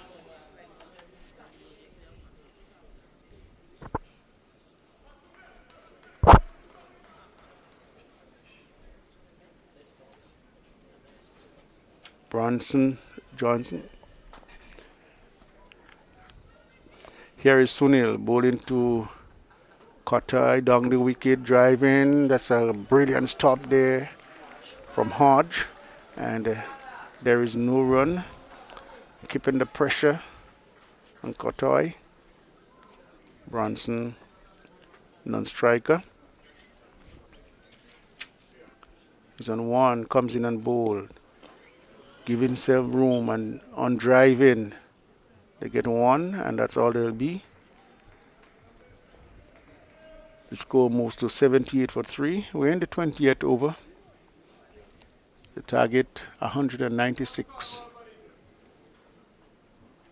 One of these teams will get into the finals tomorrow against St. David.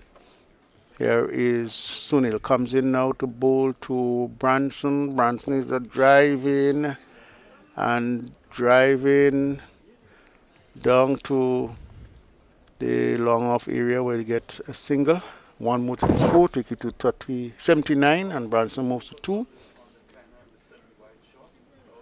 As Sunil again will comes in and bowl to this time it's a good bit of work from fielding well, but the throw was just a little bit wayward from Etienne, and the score remains on 79 for 3 at the end of the 28th over. So at the end of the 28th over, Branson Johnson is on 2, Kieran Cotter is on 17. 79 for 3. St. George's would have pulled back pretty well after losing the only 2 wickets. We would have seen both Akim Alexis, and then we would have seen Kotoy beginning to build a partnership, and Kotoy continued to look very well, and he really would be important to stay in the wicket if St. George is really going to get close to that total. But at 79 for 320 overs, we still have 24 overs to bowl. I think the match is very open and it can go anywhere. So Etienne is getting ready to bowl to Johnson, Bronson Johnson. Some changes, some adjustment to the field made there by the captain and wicketkeeper also, assistants. As he comes in now, Etienne to bowl to Johnson. Johnson playing this one just to the left of the umpire, and scamper through for the single. It's 3 to him, and the score on to 80 for 3 in the 21st over. Etienne is going to bowl to Kotoy. St. George's looking for victory. Comes in, Kotoy down the wicket. Ball going through the hand of Hodge there, and the batsman get a single. It moves to 82, and it means that Kotoy moves to 18. Bronson Johnson faces, he's on 3. Comes in, and this time he's beaten outside the off stump. The ball collected by the keeper Lawrence, and there is no run. 81 for 3. St. George is in pursuit of 190, 96 for victory. Comes in and bowls. This one gives some air hit on the bounce, and this one, it's a maximum over the line. The umpire just lifting the hand, and Bronson into hitting one of the 6s so far. He moves to 9, and the score on to 87 for 3. So Ronald Etienne, let's see how he'll bounce back. Etienne comes in between the umpire and stump and ball to Johnson, who is playing beautifully through the covers. They're gone for 1. They're going to get 2. And that is good work there from Branson, playing with the pace and just pushing it, getting 2. So he moves to double figures. He's on 11 and it's gone to 89. St. George's continue to get the runs here. When they're not scoring it in boundaries, they're getting it in the ones and the twos as he comes in out the bowl to Johnson, and Johnson is playing this one up to a widest third man again. The batsman taking the quick single. One more to the total. It moves into the 90s, 90 for 3. And St. Mark will maybe just looking to get a breakthrough here at the end of this over, the 21st over, 90 for 3. Branson is on 18, and Qatar is on. Branson is on 12. Branson Johnson on 12, and Qatar is on 18. 90 for 3 at the end of the 21st over. Yeah, good over by St. George's. Johnson there, we see using his feet and hit over long on the ball tosser by Etienne. And he was equal to it, just chipping down and hitting over long on for 6. And the very next delivery, he was able to push into the covers and push it slow so that he was able to pick up 2 runs. Really have been sensible batting by the captain of the St. George's team, Bronson Johnson. Really, this partnership is looking pretty dangerous. Comes in and bowl, and Johnson is driving down there. Milius fields, and there is one more to Bronson Johnson. He moves to 13, and this gone to 91 for 3. Kotoy is on 18, and he's now going to face to Sunil Narain. As Narain comes in now, passes the umpire and ball to Kotoy. Kotoy is working this one up the pads to a short mid wicket. Hard fields running around, and it's one more to the score. It moves to 92 for 3. Kotoy moves to 19. Johnson on 13. He's going to face Narain. Narain ready now. So too is Johnson. Comes in and bowl, and is out playing on the front foot there, getting a single quickly to a short made off, and there is one more to him. He moves to 14. That's Johnson, and the score on to 93 for 3 in the 22nd over. At this time, Kotoy is out driving, and Milius taking the catch, and there goes the dance from Sunil Narain, and that's what he enjoys whenever there is a dismissal going his way. So it's a good catch taken down on the boundary, and the end of Kotoy going caught Milius of the bowling of Sunil Narain. That's a good wicket for St. Mark. Yeah, very good catch by Milius there, and this one tossed up, and Kotoy looking there to hit over the top, not getting hold of it as that ball was seemingly turning just away from him, and he hit down to long off, and Kotoy moving to his right, take a very good two-handed catch. Very important blue stroke there by St. Mark's, with St. George's losing the 4th wicket. Kotoy, who looked well and who was really pushing on at 93 for 4. We probably would now have coming in Kem Charles seems to be man making his way in. And really, it's really a lot more work for St. George's as they aim to get to 197 for victory. Well, St. Mark's always looking to dig in, try to get them into the hole, and they have gotten a very important wicket, and the wicket of Kieran Kotoy, and 4 wickets down. Remember, in the total is 196. So it's 104 more runs needed, and St. George's will have to bat deep into this inning.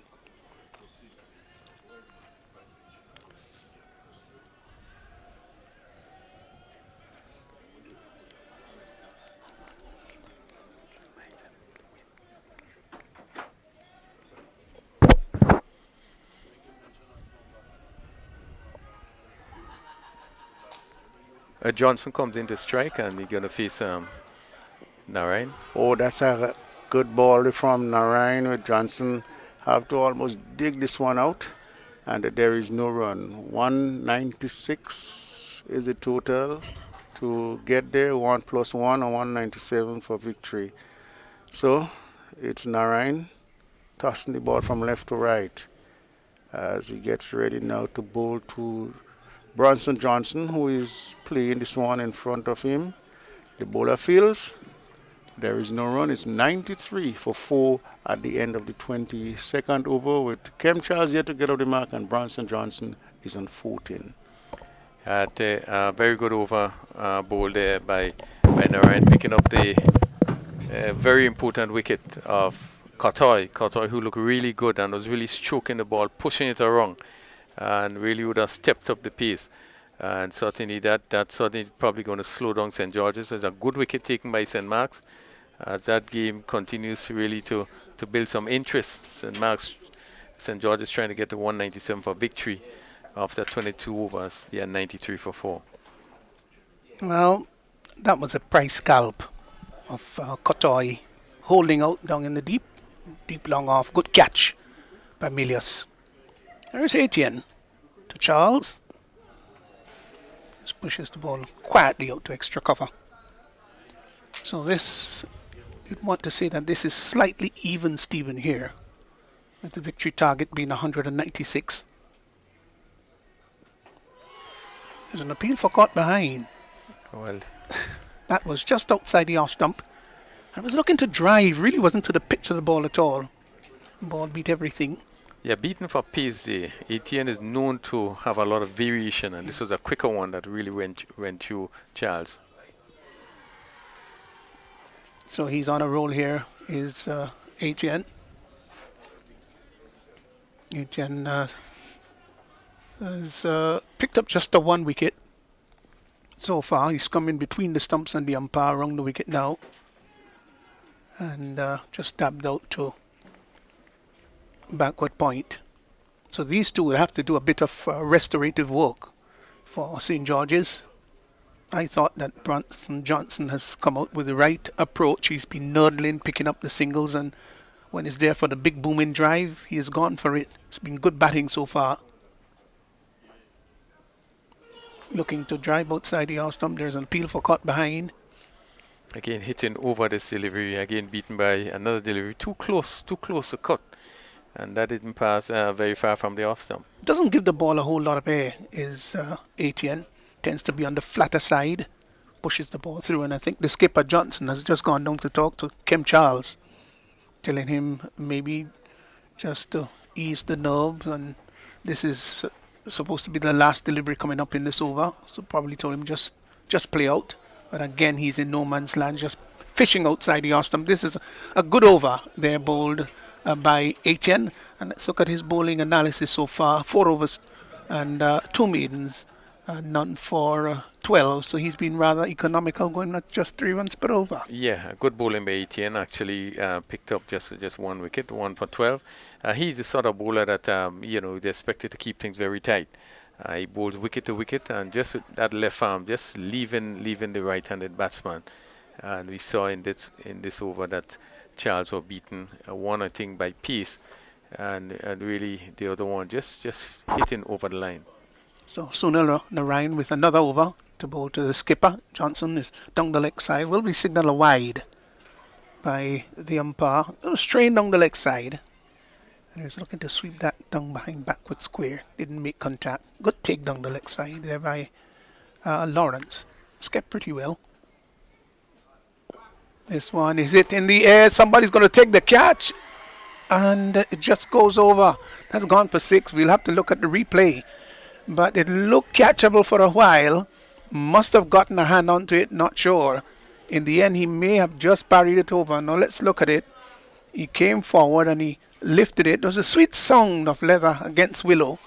And may have just got a little hand to it and just parried it over. Yeah, just went through the hands. But that Johnson is going to hit. So long as it's up to him, he gonna go for it. And that one just went through the hands of the fielder. Field on long on boundary there, and went for 6. So the 100 coming up in 23.1 overs. Even Stevens, I would say this match is. Still 97 to go. Well, 98 for victory. So if it's in the slot, that seemed to be the pattern of Johnson. He's going to go after it. And he's hit 2 sixes so far. He's batted well. This one he's driving just in front of square. He's a heavy set batsman is Johnson, they will get the single. And plays his cricket in a rather astute manner, rather wise cricketer. And although the prime of his days are gone, but quite frankly, he's got a good cricketing brain. Yes, he's the type of player that is not afraid to put bat to ball, and so long as it's there, he's going to go for it. Oh, here's Narayan to Charles. Charles is pushing back along the track for Narayan to pick up. It's been economical, Narayan. So, in again and bowls. Oh, down the leg side. Wide signal by the umpire. Just wondered whether the keeper didn't have a little bit of a stumping chance there. Yeah, it does seem as though he had an opportunity to stump there, but missed it.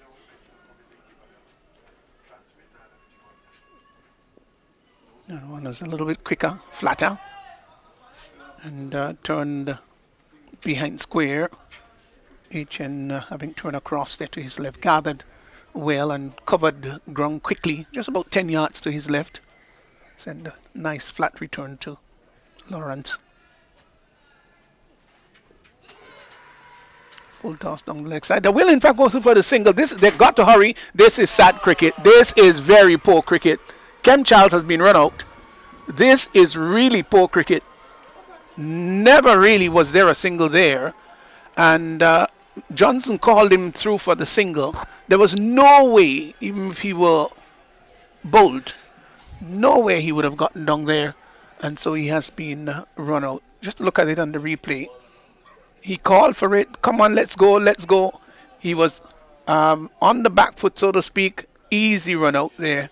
And Lawrence just peeling off the right glove, sending it to the non-striker. And Narayan taking off the bail. Yeah, it was really bad judgment there by Johnson. I think as ball coming off the pad and just loving out, and you could see that Charles really had no intention to run there. But Johnson called him, and he moved, coming down the wicket.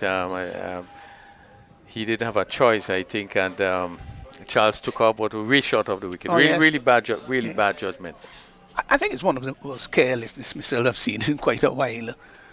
Really miscalculation, and I think he would chide himself. I hope he had an apologetic word to Kem Charles as he went out. It really was poor cricket. So they've lost another wicket, five down. I'm just to wait to see who the new batsman really is. Cyrus. Right, so Cyrus has in fact joined his captain. Yes, so here is Etienne. Cyrus is coming forward, thought about the single, made a few exploratory steps. Milius was coming in very quickly from that backward point position. Took a good catch to dismiss Kotoy. Just wondered whether Kotoy really had to go airborne with that. Probably should have thought about hitting it straighter. The natural angle of the left-handed batsman just opened it slightly. Good, nice stop there. The lone slipper in Narayan. He did have a miss, of course, Narayan drop catch, but he Yes. did hold one too.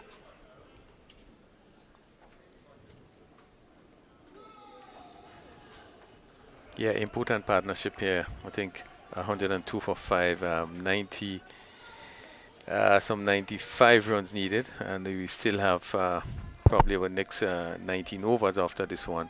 This partnership would be very important for St. George's. Yeah, but the top half already gone, and with your your best batsman back in the hutch, then you want to think that the fielding team has a slight advantage here.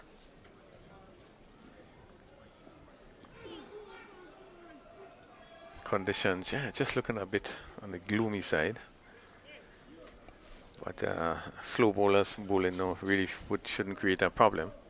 Yeah, the sun is sinking horizonward. It's this time of the year when it gets darker much faster than when it's around the month of June. Of course, June the 21st being the longest day in the northern hemisphere. We've gone past that a long time.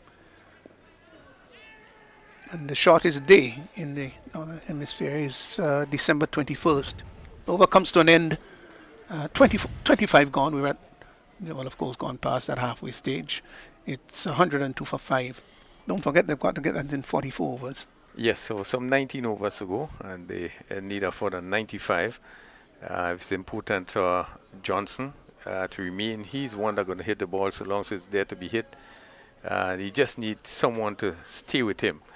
And really, this partnership is an important one for St. George's. These two will have to stay together for quite a while. Try to get as close as possible to that score of 197. Yes, so Belfort has picked up one for 24. Arch picked up one, very important wicket. One for 17 of 3. And it's going to be Narayan continuing. Yeah. Let's see what Johnson has up his sleeve here.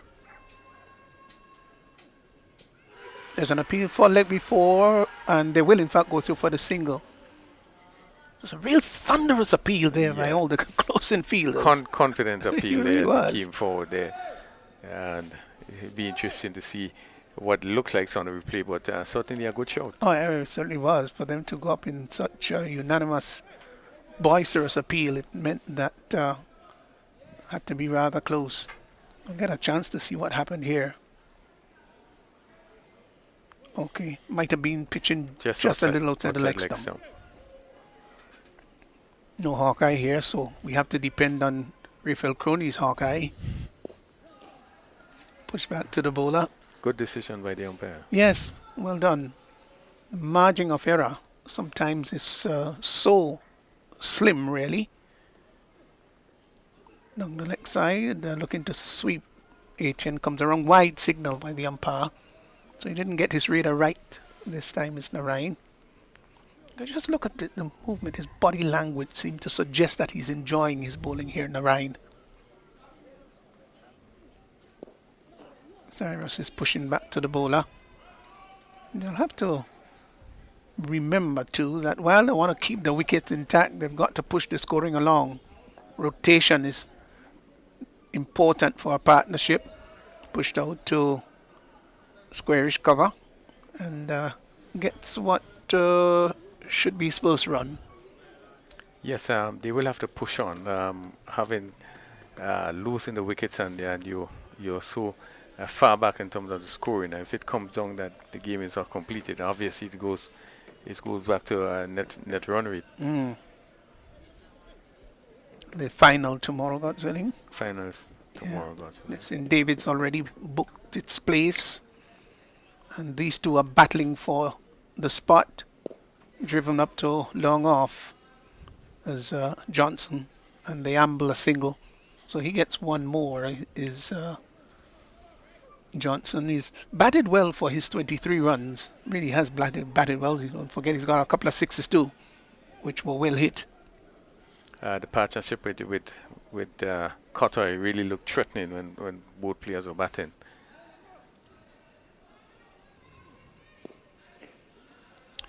So 26 overs gone, 106 for 5. Yeah, good interesting battle. St. George's still looking for 91 runs at 18 overs, and St. Mark's would be thinking of trying to get the rest of the wickets, the next 5 wickets, certainly in quick time. As we look at the weather condition, not the best, outside pretty gloomy. We are really hoping that we'll get enough cricket, so at least a result would be clearly defined at the end of it. Yes, just looking at the time there, it looks much darker than a 4:25 conventional day, so to speak, and with much cloud overhead. The sun has had quite a task over the last couple of hours. So the clouds have been dominating. And, well, I think here,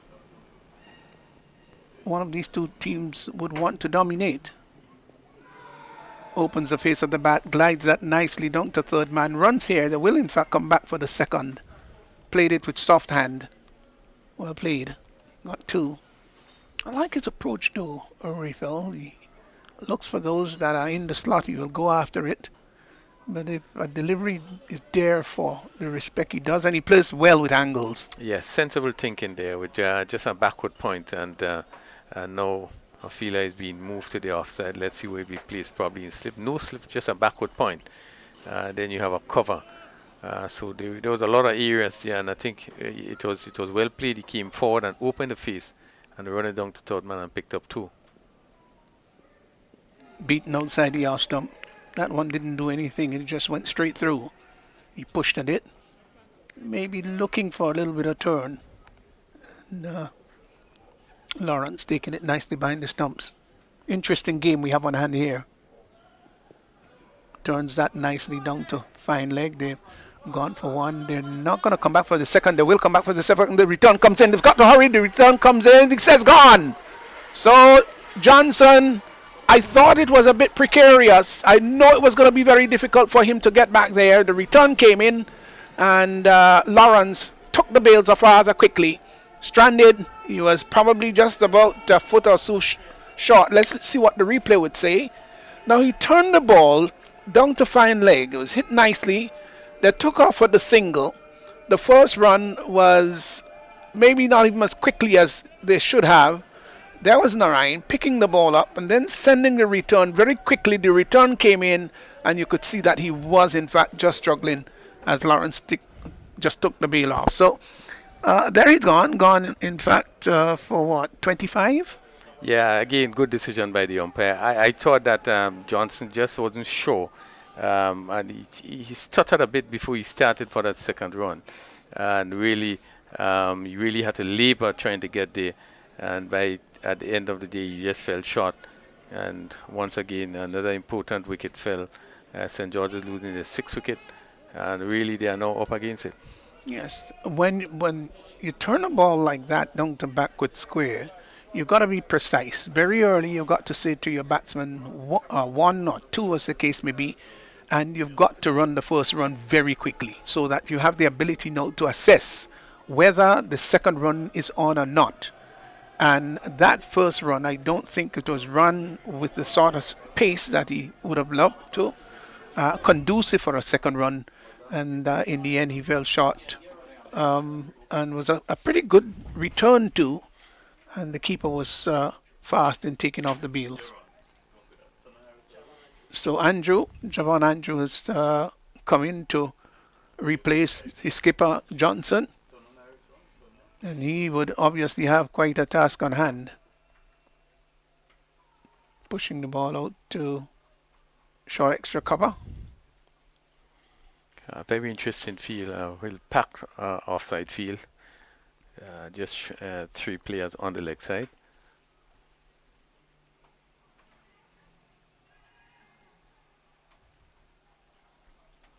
Yeah, these two will have quite a task on hand. With the score 109 for 6, it means that your top order is gone. You're into the bottom half of the innings, and it won't be easy for them to redeem themselves out of this hole. Outside the off stump and cuts well, fine shot. There's a long chase here for it beats him into the boundary for 4. That was lovely. Shot outside the off stump, rocked on the back foot. Did Andrew, and he spanged that through the squarish cover, and it went down to the boundary for 4. Good shot. Yeah, beautiful shot by Andrews. He was on top of it, over it, and really hit it square, and that beat the cover fielder and went down to the boundary for 4. They would need to really push on at 113 for 6, 27 overs, and just 17 overs to go. Still 84 runs to get. And it's an uphill task for St. George's, but I think they would just need to push on and try to pick up the ones and the twos and try to get as close to the score as possible. Yes, and I think even if they don't get there, the important thing is how eager you are and how hungry you are to get, if not to the target, but as close as possible. But the number one goal is to overrun your opponent's total. But if you don't just fold up like that. You don't give up. All right. Ooh, that was a good delivery. It would good save, good diving stop down there at fine leg. We'll come back for the second. The return comes in. They get two. Let's see what the umpire would signal. Well, he doesn't signal, so he must have gotten a little bit of a nick onto that. Yeah, good work by the field at long, like the ball right up and just came off the bottom of the bat and really race across the south. Good stop by the field at long leg. Picked up two.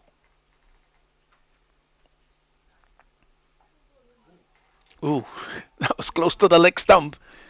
He was giving himself room and trying to hit that, maybe through extra cover. So maybe good bowling too. Maybe saw that he was making a little bit of room outside the leg stump Narayan and pushed it just outside the leg stump. Maybe the batsman did move a little on the early side. So Cyrus waits for Narayan. Again, ooh, the Yorker lie. That's right up in the block hole. Yeah, very good delivery, right up. Yeah, and it calls for a bit of skill, Rayfeld. You don't just turn up on a day and bowl the Yorker. It means that you've got to practice. It's something that calls for a lot of skill. Yeah, certainly everything had to be right. Your run up, your rhythm had to be right. You had to get to that crease in really a comfortable position to be able to put that ball right up on the spot as you want to. Yeah, ball turned just behind square. It's a shorter delivery by Micah Narayan. And in fact, might be run. Oh, it's run out! Oh no, this is bad cricket. It really is poor cricket. There was no way there was going to be a second run there. And he was just exploring down the track. Cyrus was just exploring down the track. Where on earth was he going? Now let's look at the replay here. The ball was turned just down to backward square. They went for one. The fielder was coming in there from backward square. And at that point, there was a start and stop stutter, and he was out. Tremendous work there, and good decision by the umpire at square leg. I think it was really tremendous work by the fielder coming in there, and Cyrus really was found short of the crease. And a brilliant effort, very good feeling. Again, the judgment of Cyrus there. Really, there was not 2 runs there, and really, St. George's have lost now the 3rd wicket by the run-out route. And having 7 downs, and I think that they're really up against it. Yes, David St. Paul replacing Cyrus. Oh, that was really poor. Again, we did emphasize how important it is to run your first run very quickly, so it gives you ample time to decide whether you're going to come back for the second run. Yeah, there was a bit of unsurety there, whether to go or whether to come back, and the non-striker really should be in a good position to see, whether they're going to come back there. But really, there's some confusion there. Paul is coming forward and just pushing the ball out to short extra cover, where Sunil Narayan comes in and would send the ball back to Micah Narayan. So we have a Narayan duel there on the field. Yeah. Not often you see that happening, though.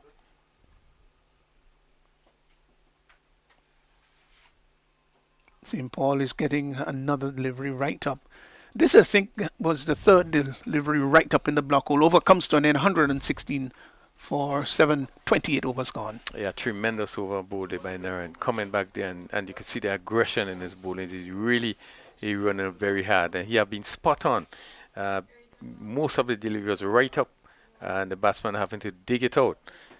Just that one was played just backward square and created a run out, but a very good tight over bowled by Narayan.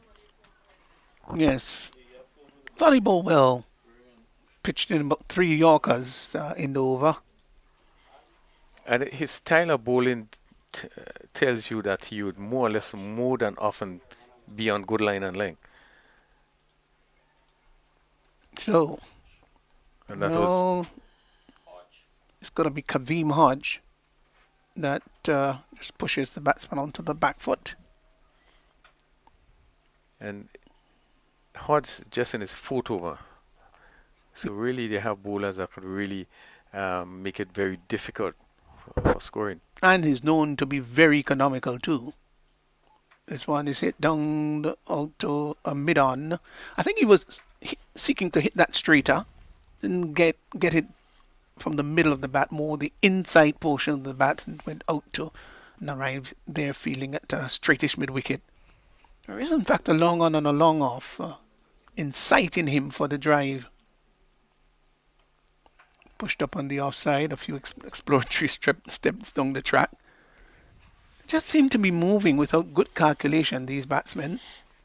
Judgment has not been very good at all.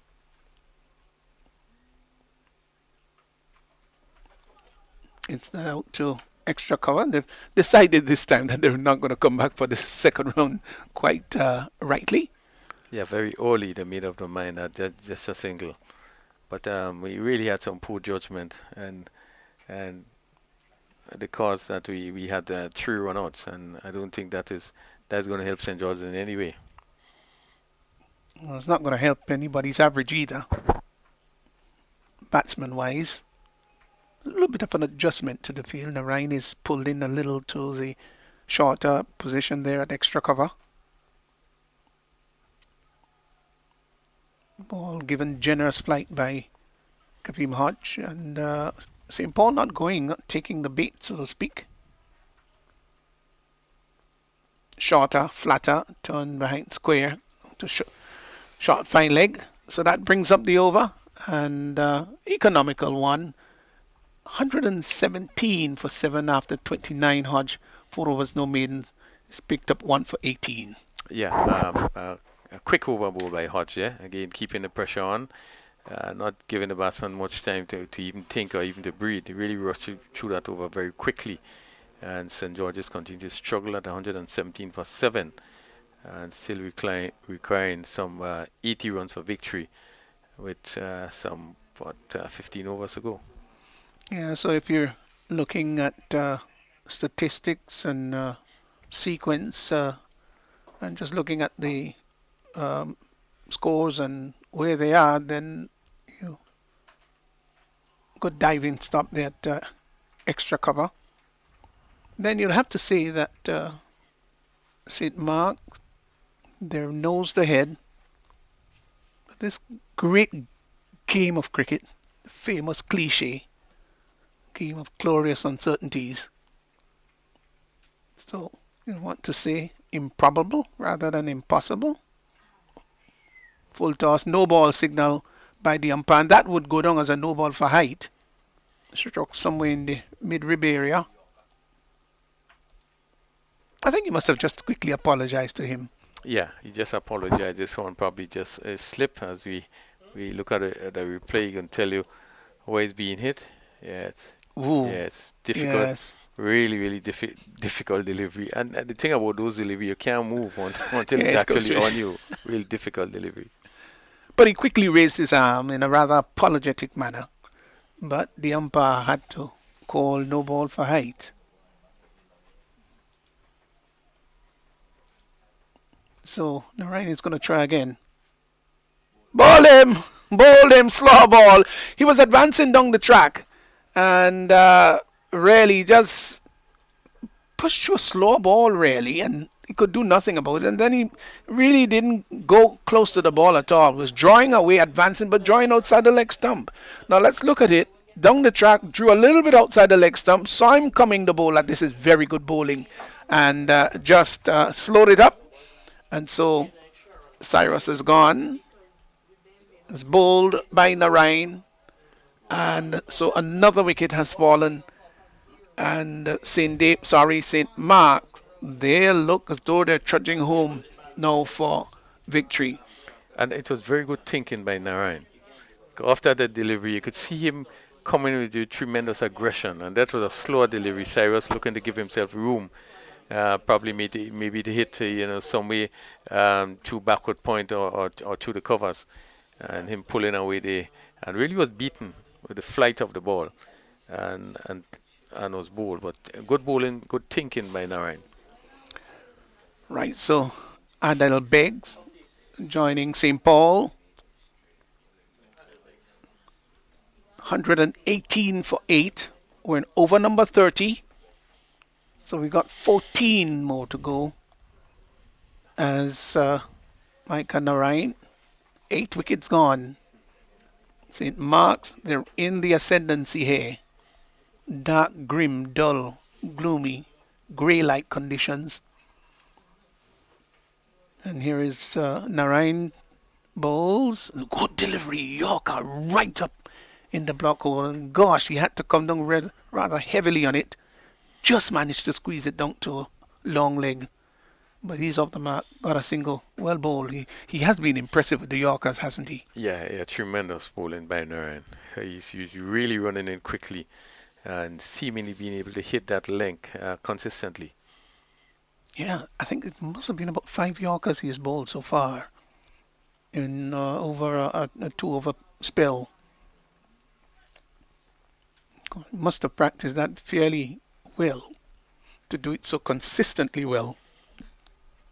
Justin Paul facing up once more to Narain. And they go through for a quick single. Hodge coming across rather quickly to his left, which is his right hand. I know that sounds a bit paradoxical. It's just that he tends to bat with the right hand and feel with the left hand.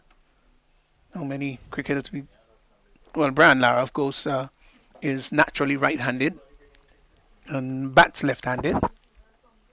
Who else comes to mind? Yeah, there's quite a bit of players that does that. What I can remember, I think there's a particular, I think, bowler in India that bowls with both hands. Yes. Both left and right. Yeah, they call them. That's You've got to be ambidextrous, being able to use both hands pretty well. It's few people who are born with such ability. Here is Hodge, turned up on the onside to a shortish mid-wicket. So St. George's really capitulating under the pressure. Maybe they've put some pressure on themselves too. Ball pushed up to mid-off. One that maybe St. Paul should have played off the back foot, of the front foot rather, but leaned onto the back foot. Got a single in the end as the ball was pushed down to Belfont.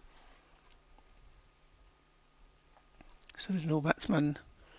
Beggs taking strike. It's not game over yet, but St. Mark's, they're right up there. It turned out to be a good contest though. Yeah, definitely. 121 for 8. Having lost 3 wickets by the run-out route. The delivery that is pushed down to the sweeper position and gets a single. Brings St. Paul. So both batsmen on 2. St. Paul's having faced 7 balls. Beggs, who just came in, 4 balls.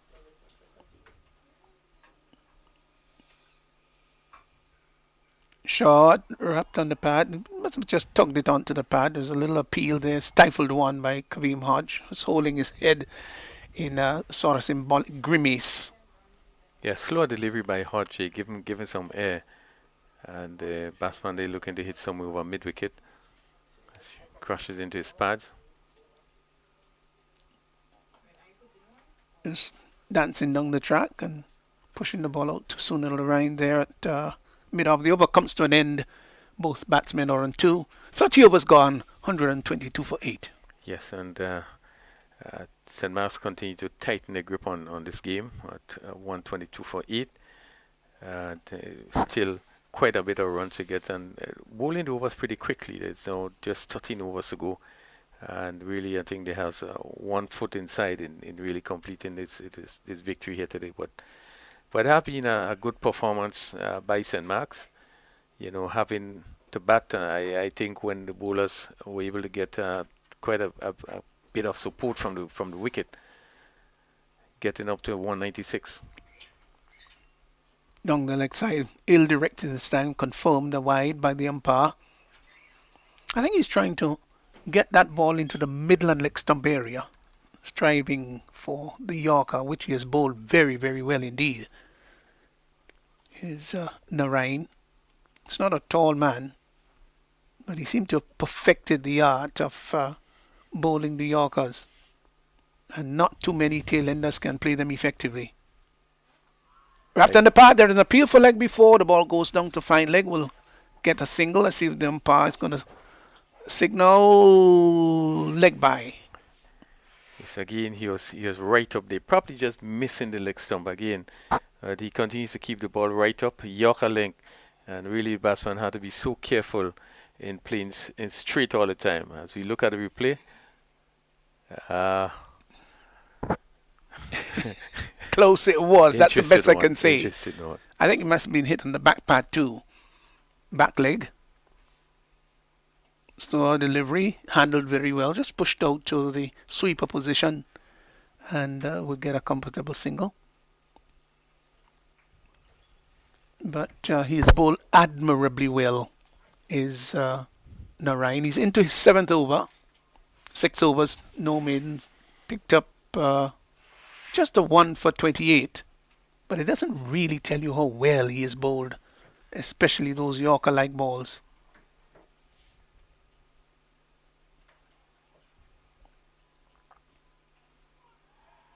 Ball him! Has he? No. Just look for a moment as though it went between bat and pad. Sorry, false alarm. Yeah, looking I for think the keeper sort of onside be there too. It looks so much as though it had gotten through. It didn't. Well, we're going to look at the replay there again. He continues to keep the ball right up. Oh, yes, it hit it into the pad. Just hit it into the pad there. Again, the Yorker was, again, right on target. So sorry if you're a fan out there of St. George's. Sorry about that scare. But again, I guess it's human to err, Ripple. Yeah, certainly. I think we all make those little error at times. I think we can get away from it to be perfect. Maybe a change of spectacles would do. Driven up to long off, we'll get an easy single. So the singles obviously would not do. Both batsmen are on 3. And 32 overs gone. 126 for 8, St. George's. Yes, and it's getting harder and harder for St. George's. I think both batsmen very probably want to take the opportunity to play as free as possible, maybe try to get as close as possible to that score, but it's becoming more and more difficult as Narayan continues to keep things very tight. Yorker length delivery is not giving much away, and both batsmen are just trying to survive at the moment. Yes. Yeah, just survival mode. But again, I say, batsmen have to understand that even when a target is beyond them, that's no reason just to fold up. Still take the opportunity. You can never tell in maybe another match when you would need to stay in the wicket and bat. But it's always preferable, of course, to see a team falling short of it and maybe having a few overs short of it. But to be dismissed way under the total, I think that's more embarrassing than anything else.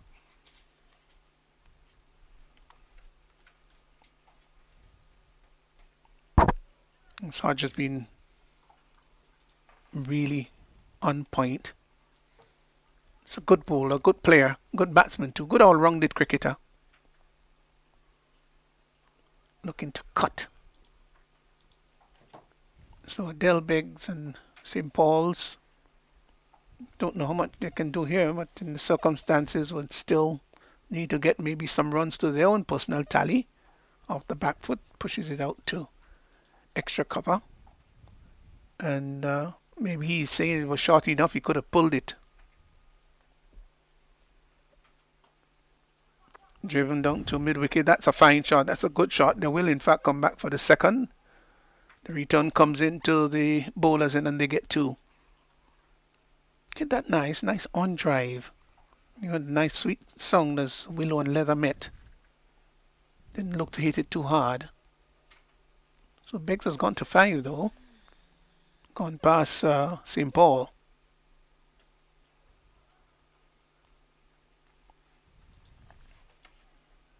Getting a bit darker here at the National Stadium. Yeah, certainly, certainly.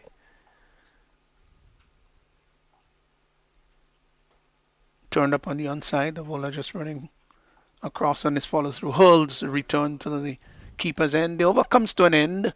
So with St. Paul's on 3, Beggs is 5, and St. George's, don't forget, going after a victory total of 196.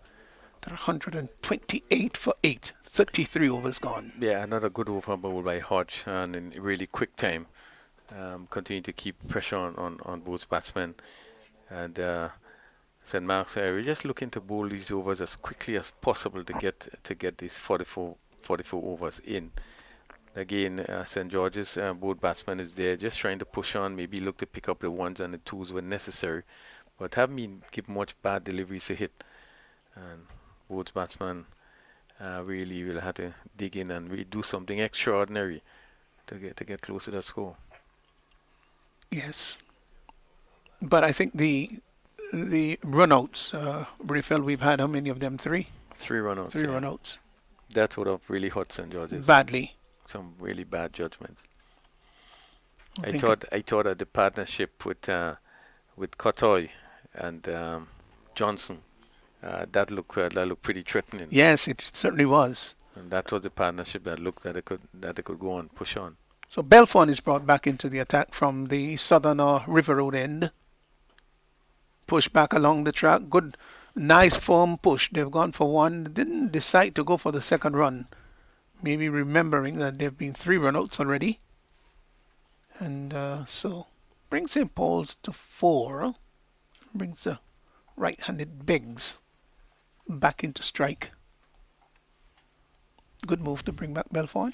I would have gone for the spin. Certainly, I would have gone for the slow bowlers. The conditions, and you want to get in the overs quickly, and I think they were really moving very quickly with the overs. You have Gangadine that you could have used. Driven out to the sweeper position, comes off the boundary. Will come back for the second. No, decide against it. The return comes in. Sharp one from Williams. Didn't make quick coverage. I thought that there might have been a possibility for 2, but picked up only 1. Yes, I'm a little surprised that Gangadine has not been pulled into the attack rather than Belfon coming back from the far end. And you have some of the bowlers that have been bowled before. You have spinners that still have a few overs to go. Etienne still have at least 2 overs to go. And then you still have Hodge. Hodge has still have a couple overs to go. One would have thought a slow bowler probably Gangadine give him an opportunity to bowl there, because I assume the batsman will want to go after try and be attacking as they can be. It's very difficult against the quicker bowlers. It's that in the air, and there's a fielder going under it. The catch would not be taken, and he doesn't know where the ball is. It's just behind him. Looked a little awkward there as Etienne was covering ground to his right. Now, if he had taken that catch, it would have been a great catch indeed. Had to cover, I would think, maybe about 20, 25 yards. I just seemed to have lost it a bit, and went behind him. Didn't seem to know where the ball was. Looked a little awkward. Let's see if we can pick that up to see whether how close he got to it.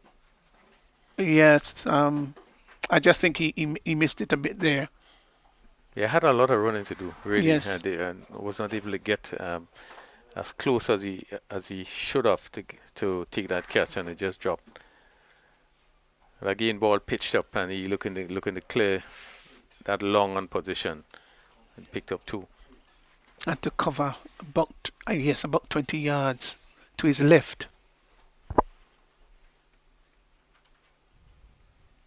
So Belfon still searching for his first wicket. So that completes Belfon's over. 34 overs gone.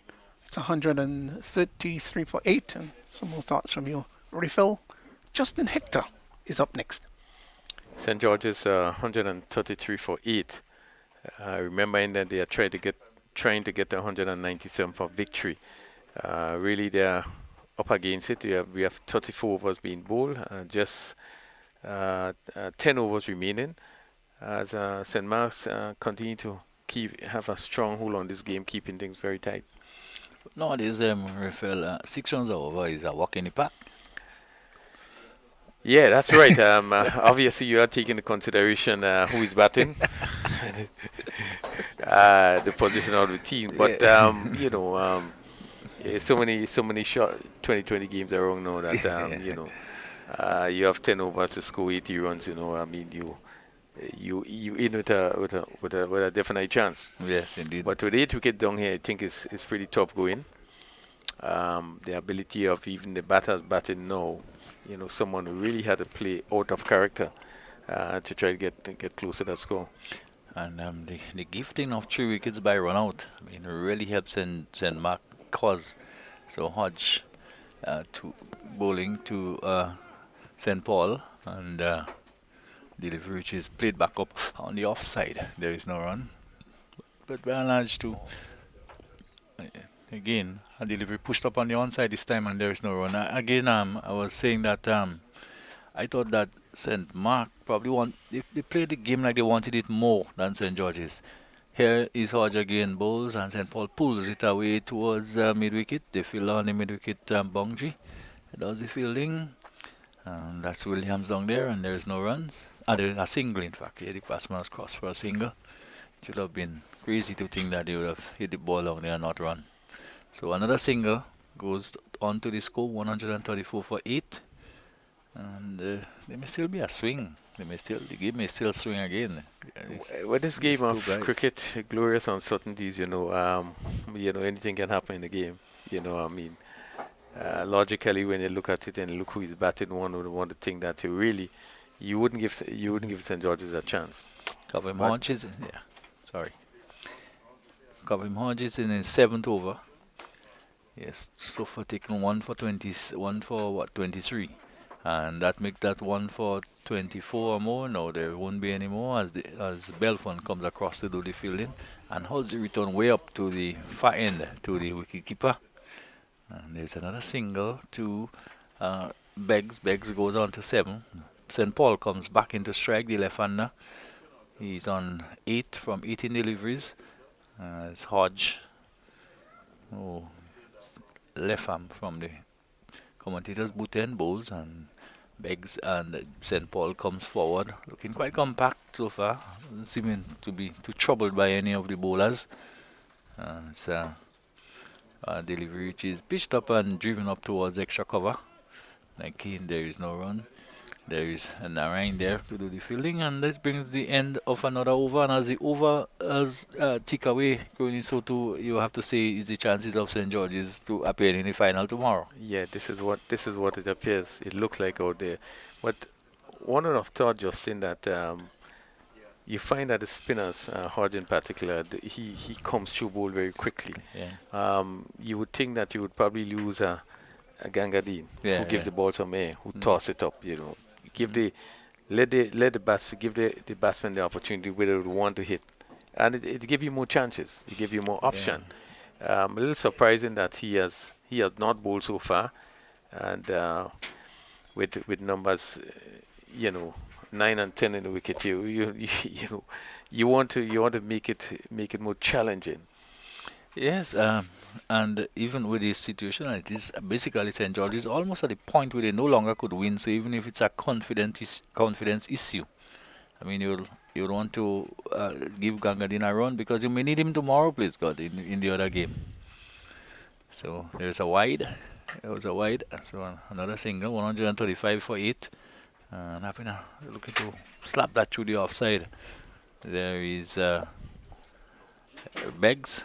And missing, the ball goes through to be taken to the wicket keeper. Yes, when you're in a game like this, you want to, oil your machinery because you may well need Gangadin tomorrow for the next game if you have to play. So here now is Narayan on his way to bowl to Beggs. Beggs who to the deliveries, play it back up the wicket and straight up back towards Narayan.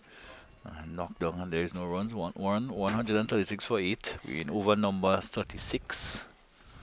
And there would only be 9 after.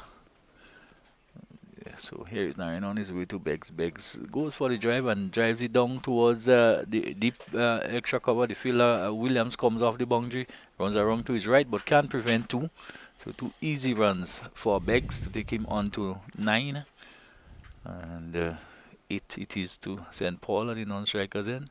8 and 9, so they're scoring out both virtually at the same rate, both.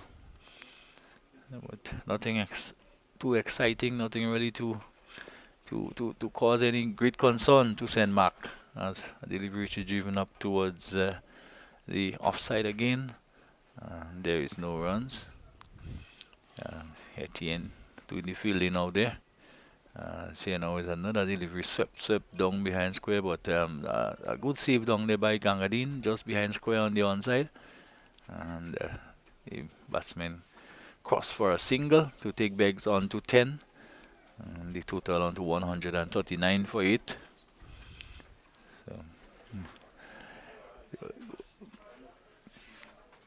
just a field change as Belfon is going over onto the offside for the left-hander. It has gotten still a bit dark, but I don't think it's anything to do with the rain at the moment. Wrapped on the pad, John clearly missing leg stump. It'll be well down the leg side, so this brings the end of another over. The end of another over by Narayan at the end of it. 139 for 8, 36 gone. Beggs is 10, St. Paul is 8, and that is the latest position here at the National Stadium. Yeah, it really as we look at the replay, the pitching outside the leg stump and just going straight on. Leg spinner bowling outside there really would have been.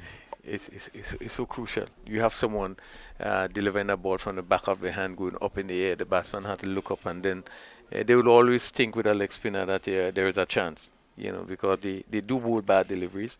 But again, they take a lot of wickets. Even with the bad deliveries, they had to hit it well. And he's been working hard on his googlies and so on. It would look nice to see how he get it out there, But it's not to be for the time being. Hodge again, and delivery steered away down towards backward point. And there is no run as Milius, who is fielding in that position, comes across the field, and there is no run. Hodge just rubs his hands in the turf. Might be a little bit damp out there. So the delivery is hiked down towards Madoff. The fielder is going around. I don't think he will get out there. He might just stop it just inside the boundary. And there is two more runs now to Beggs, to take Beggs on to 12. So probably Beggs suggesting that it's time to bring out the long handle. Yeah. Here is Hodge on his way to bowl to Beggs, and Beggs with his delivery is just going down, and it was the ball almost the quicker one by Hodge, hustling him. Yeah, quicker delivery, staying down a bit. He was again look at the stage somewhere down to that third man area. He might be better served to hit the ball straight back. There's lots of space, room and space in it. The major made off his right is on the boundary. And another single to Beggs though. That just takes him on to 13. It brings St. Paul back on strike. Let's probably start to talk about tomorrow, please God, if weather permitting, Murphy. What should be a good final. Well, whatever team that goes through, we do expect it to be a good final. You look at both teams today, and you look at St. David's. St. David's, would have won this tournament the last 2 years, and does have a team that plays well. And whoever it is, you expect that it can be a competitive game. I think St. Mark's have the players that really can make it very, very competitive. Having 3 of the Volcano players on the team. You have the Narayans that seem to be doing very well. So they do have a good team. So outside the off stump and not making contact, St. Paul, and probably just now probably essaying what he should have done originally, which was to come across the off stump and look to get in line. As Hodge to St. Paul pulls it down behind square on the onside. It goes out towards the man on the boundary. one, two bounces, and return comes back. So the end of another Hodge over. So the end of it after 7 overs with only 7 to go. 143 for 8. St. Paul is 9. Beggs is 13. That's the latest situation here at the National Stadium.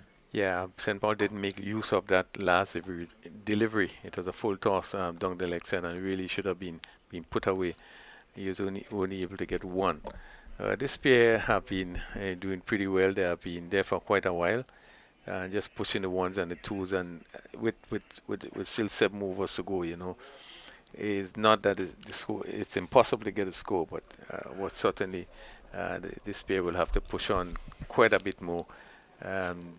Put away the bad balls and try to get as close to the score as possible.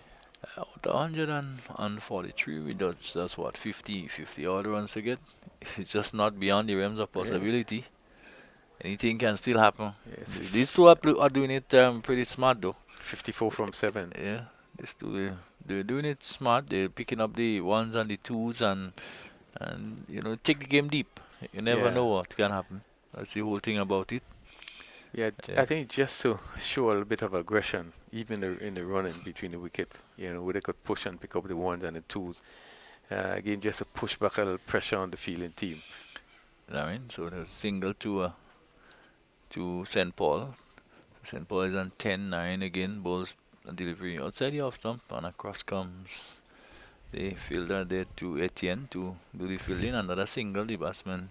So rotating the strike nicely still at the moment. 145 for 8, and I think the closer they get to the total, the more probably St. Mark now will begin to panic. Series Narayan bowls, delivery, which is slight appeal by the keeper basically for LBW, but clearly the ball coming off but the tie of the batsman, not out, says the umpire. Here is Narayan again, moves in and having to pull up because the batsman isn't quite ready. St. Paul.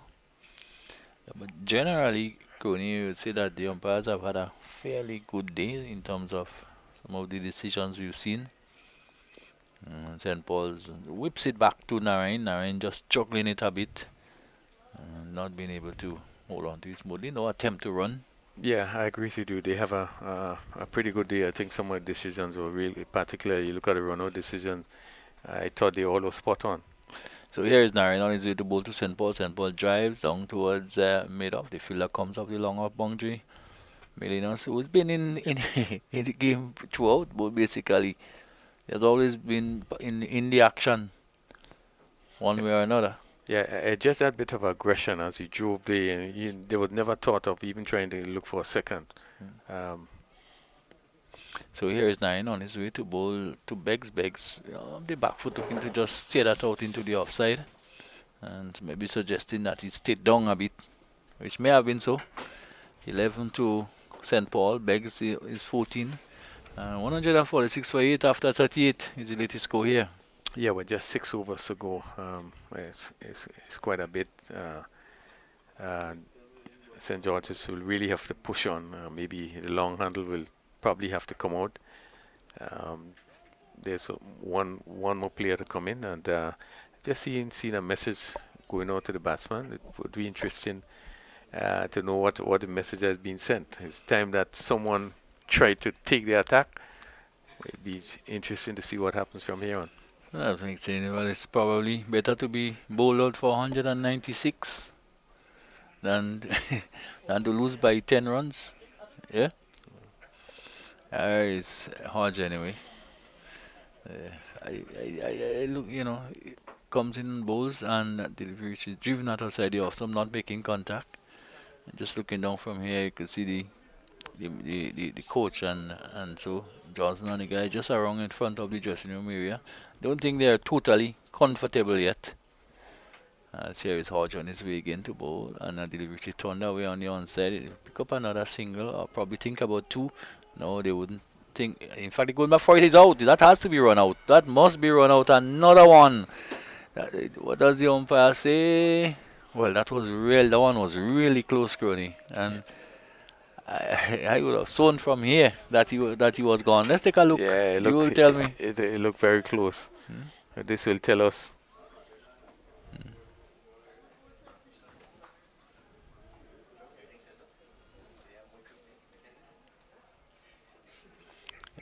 The return comes in, and well, it's difficult to tell. I Even think from here, it's difficult for us to to tell. Well, I tell. think it was good Good work work by by the yeah. the batsman. I think Yes, he probably. probably would have just grung before the ball Drive the bat into the keeper. So again, Mm.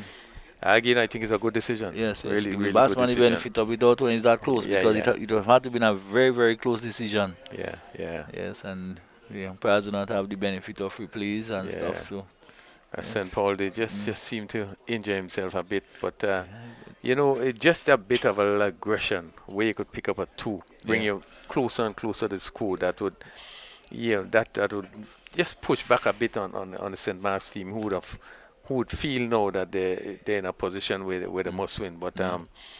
you know, cricket is what is what. It's Yeah. 148 for 8. Yes. We still have 5 overs after this, so 2 big overs, Yeah.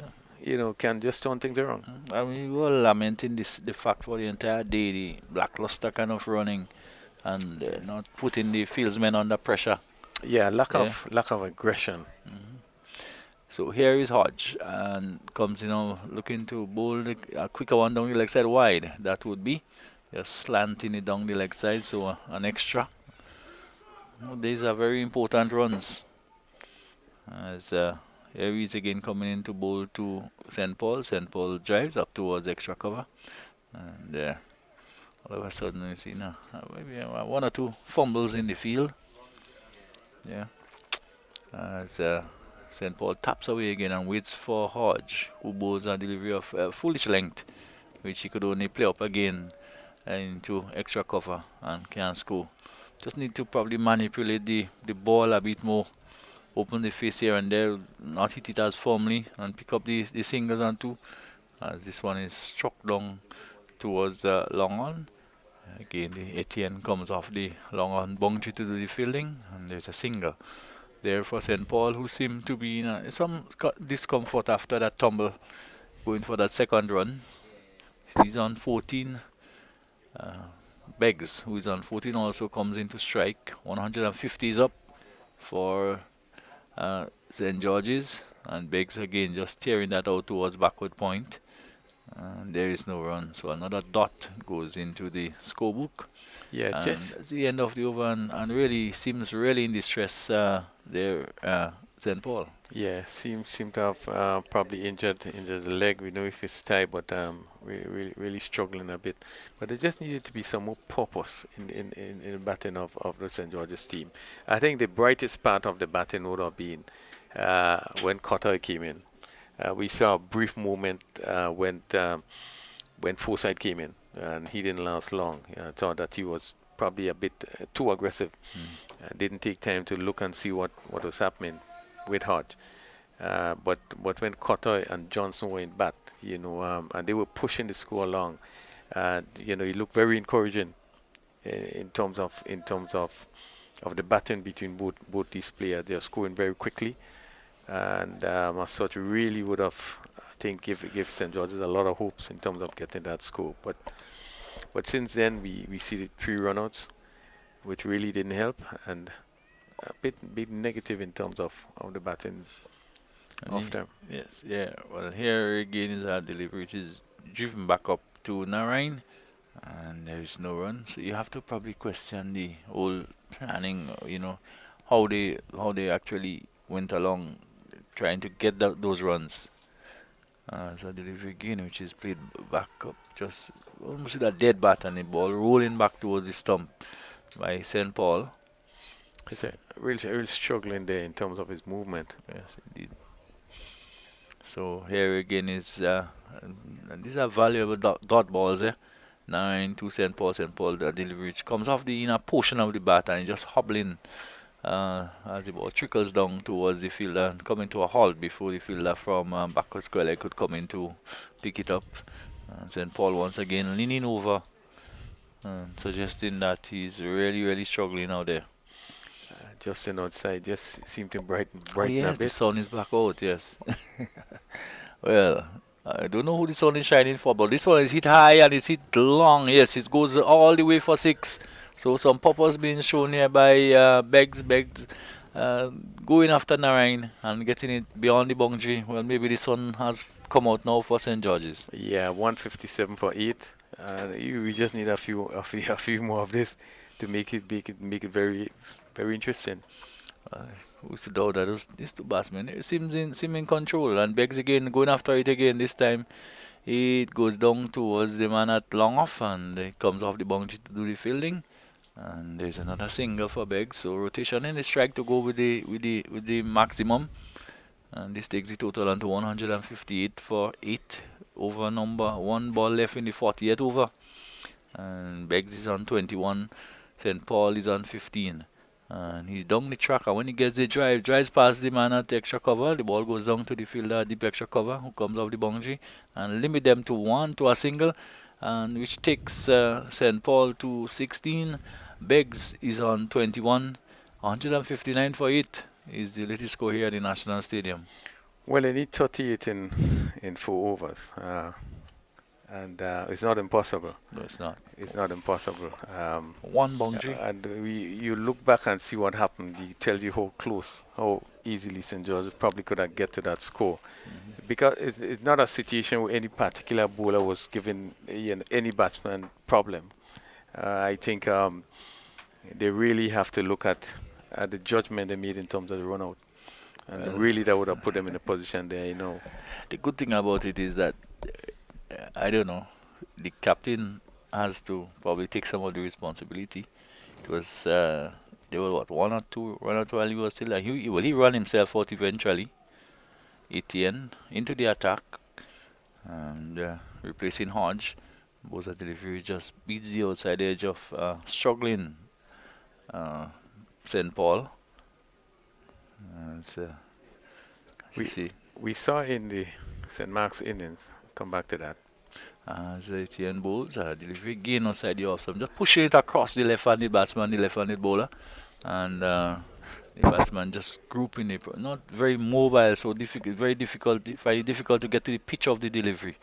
So here is Etienne again beaten on the wrapped on the pad. Out leg before this time.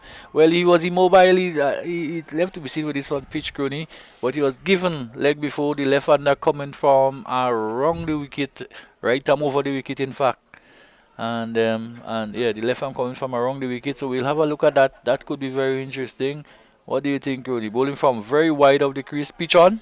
Yeah, Marginal. a good decision. It was a Yes. quicker delivery, Delivery, and St. Paul, they just looking to turn it on the Yeah. onside. Again, his movement really Real- limited, just yeah. trying to get it out. And he missed and was out leg before. He really played a good hand. I think he did pretty well. He played a good hand. And certainly, it's another blow struck by St. Mark. But just going back to the St. Mark's inning, at one time when St. Mark's lost some important wicket, they lost the wicket of Melios, they lost the wicket of Hodge, and right in the middle there, and Etienne came in, and then you had the captain Narayan came in, and they showed some form of maturity in that they put their head down and they batted well. They didn't take more chances. Etienne went on to score 42. Narayan himself went on to get a pretty good score. But you saw a captain's inning. And I think that make the difference in terms of that middle order there, where you would have lost your top half. And then the middle there, you need the sort of experience, the sort of level-headed person that would really take charge, will be settled. Like one person going to settle, the next one going to push your score along. We saw that in St. Mark's, and we really didn't see that in the batting of St. George's team. Indeed.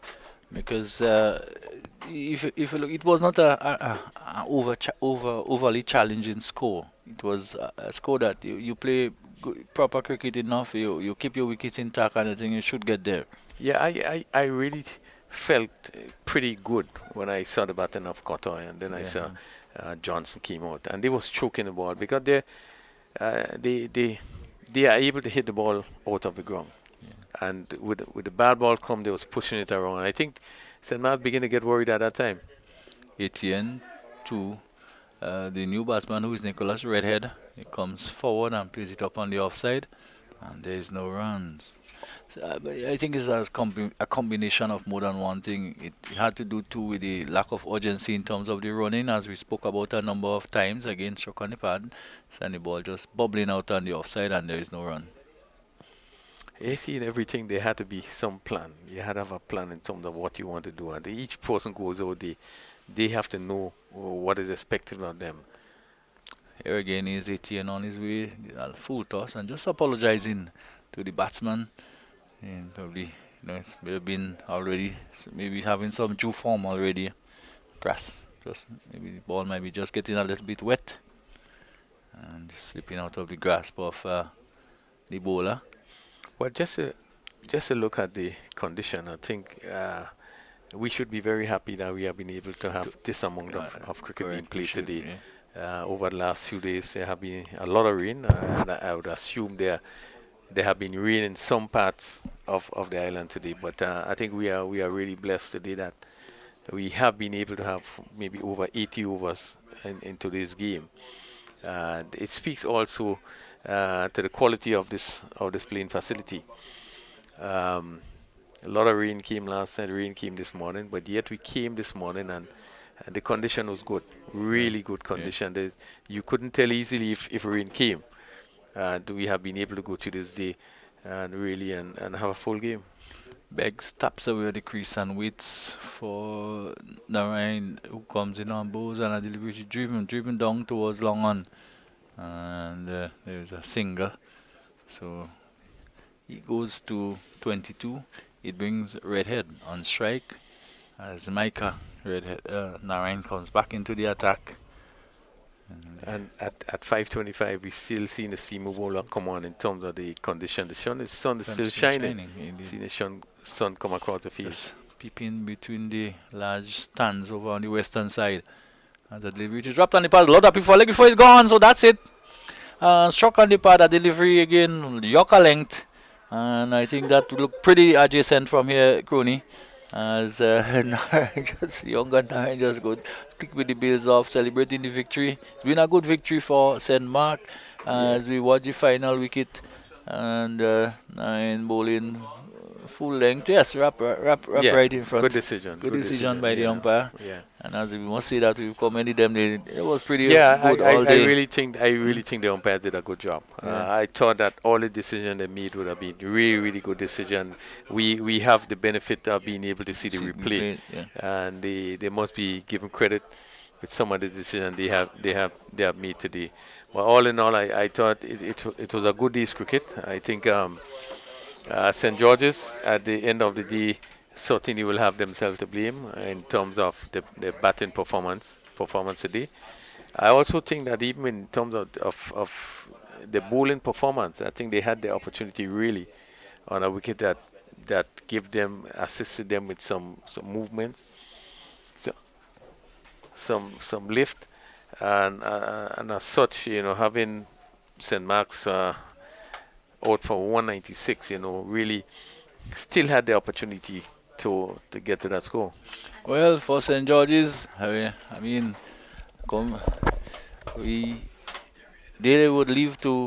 would go and probably ponder as to what went wrong, maybe looking back at the game.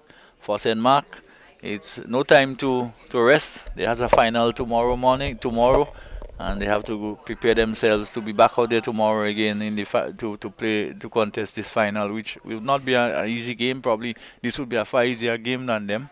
So I'm not sure that I would agree with you that it would be a far easier game. I expect it to be challenging. No, this may not be an easy game as this one turned out to be. Oh, yes, certainly. St. David's, as we said before, who would have won this championship for the last 2 years. Last 2 years. Certainly is one of the teams that to look out for. But I think with St. Mark's is being strengthened by the fact that they have 3 foreign, let me say foreign overseas players, 3 players that is on that team. That certainly would add a lot of depth, both in terms of the bowling and in terms of the batting in particular. And we have seen it happen here today. We saw that we saw Hodge in terms of his bowling. saw Milius in terms of his batting. Also his feeling. I think Yeah. his feeling was tremendous. He was in the game. Um, I think he did well. He also got 30, had a good score. So when you look at these players, I think they all contributed in some way, and therefore it would be uh, very important for St. Mark's for these players to perform in an effort, to be really competitive today. Well, we do hope you enjoy this live broadcast, and on behalf of the commentators, the technical persons, the all involved in this production, we so happy to have you, and we'll be just as happy to have you with us for the final tomorrow, God's willing. So from everyone here at the National Stadium, goodbye and see you tomorrow.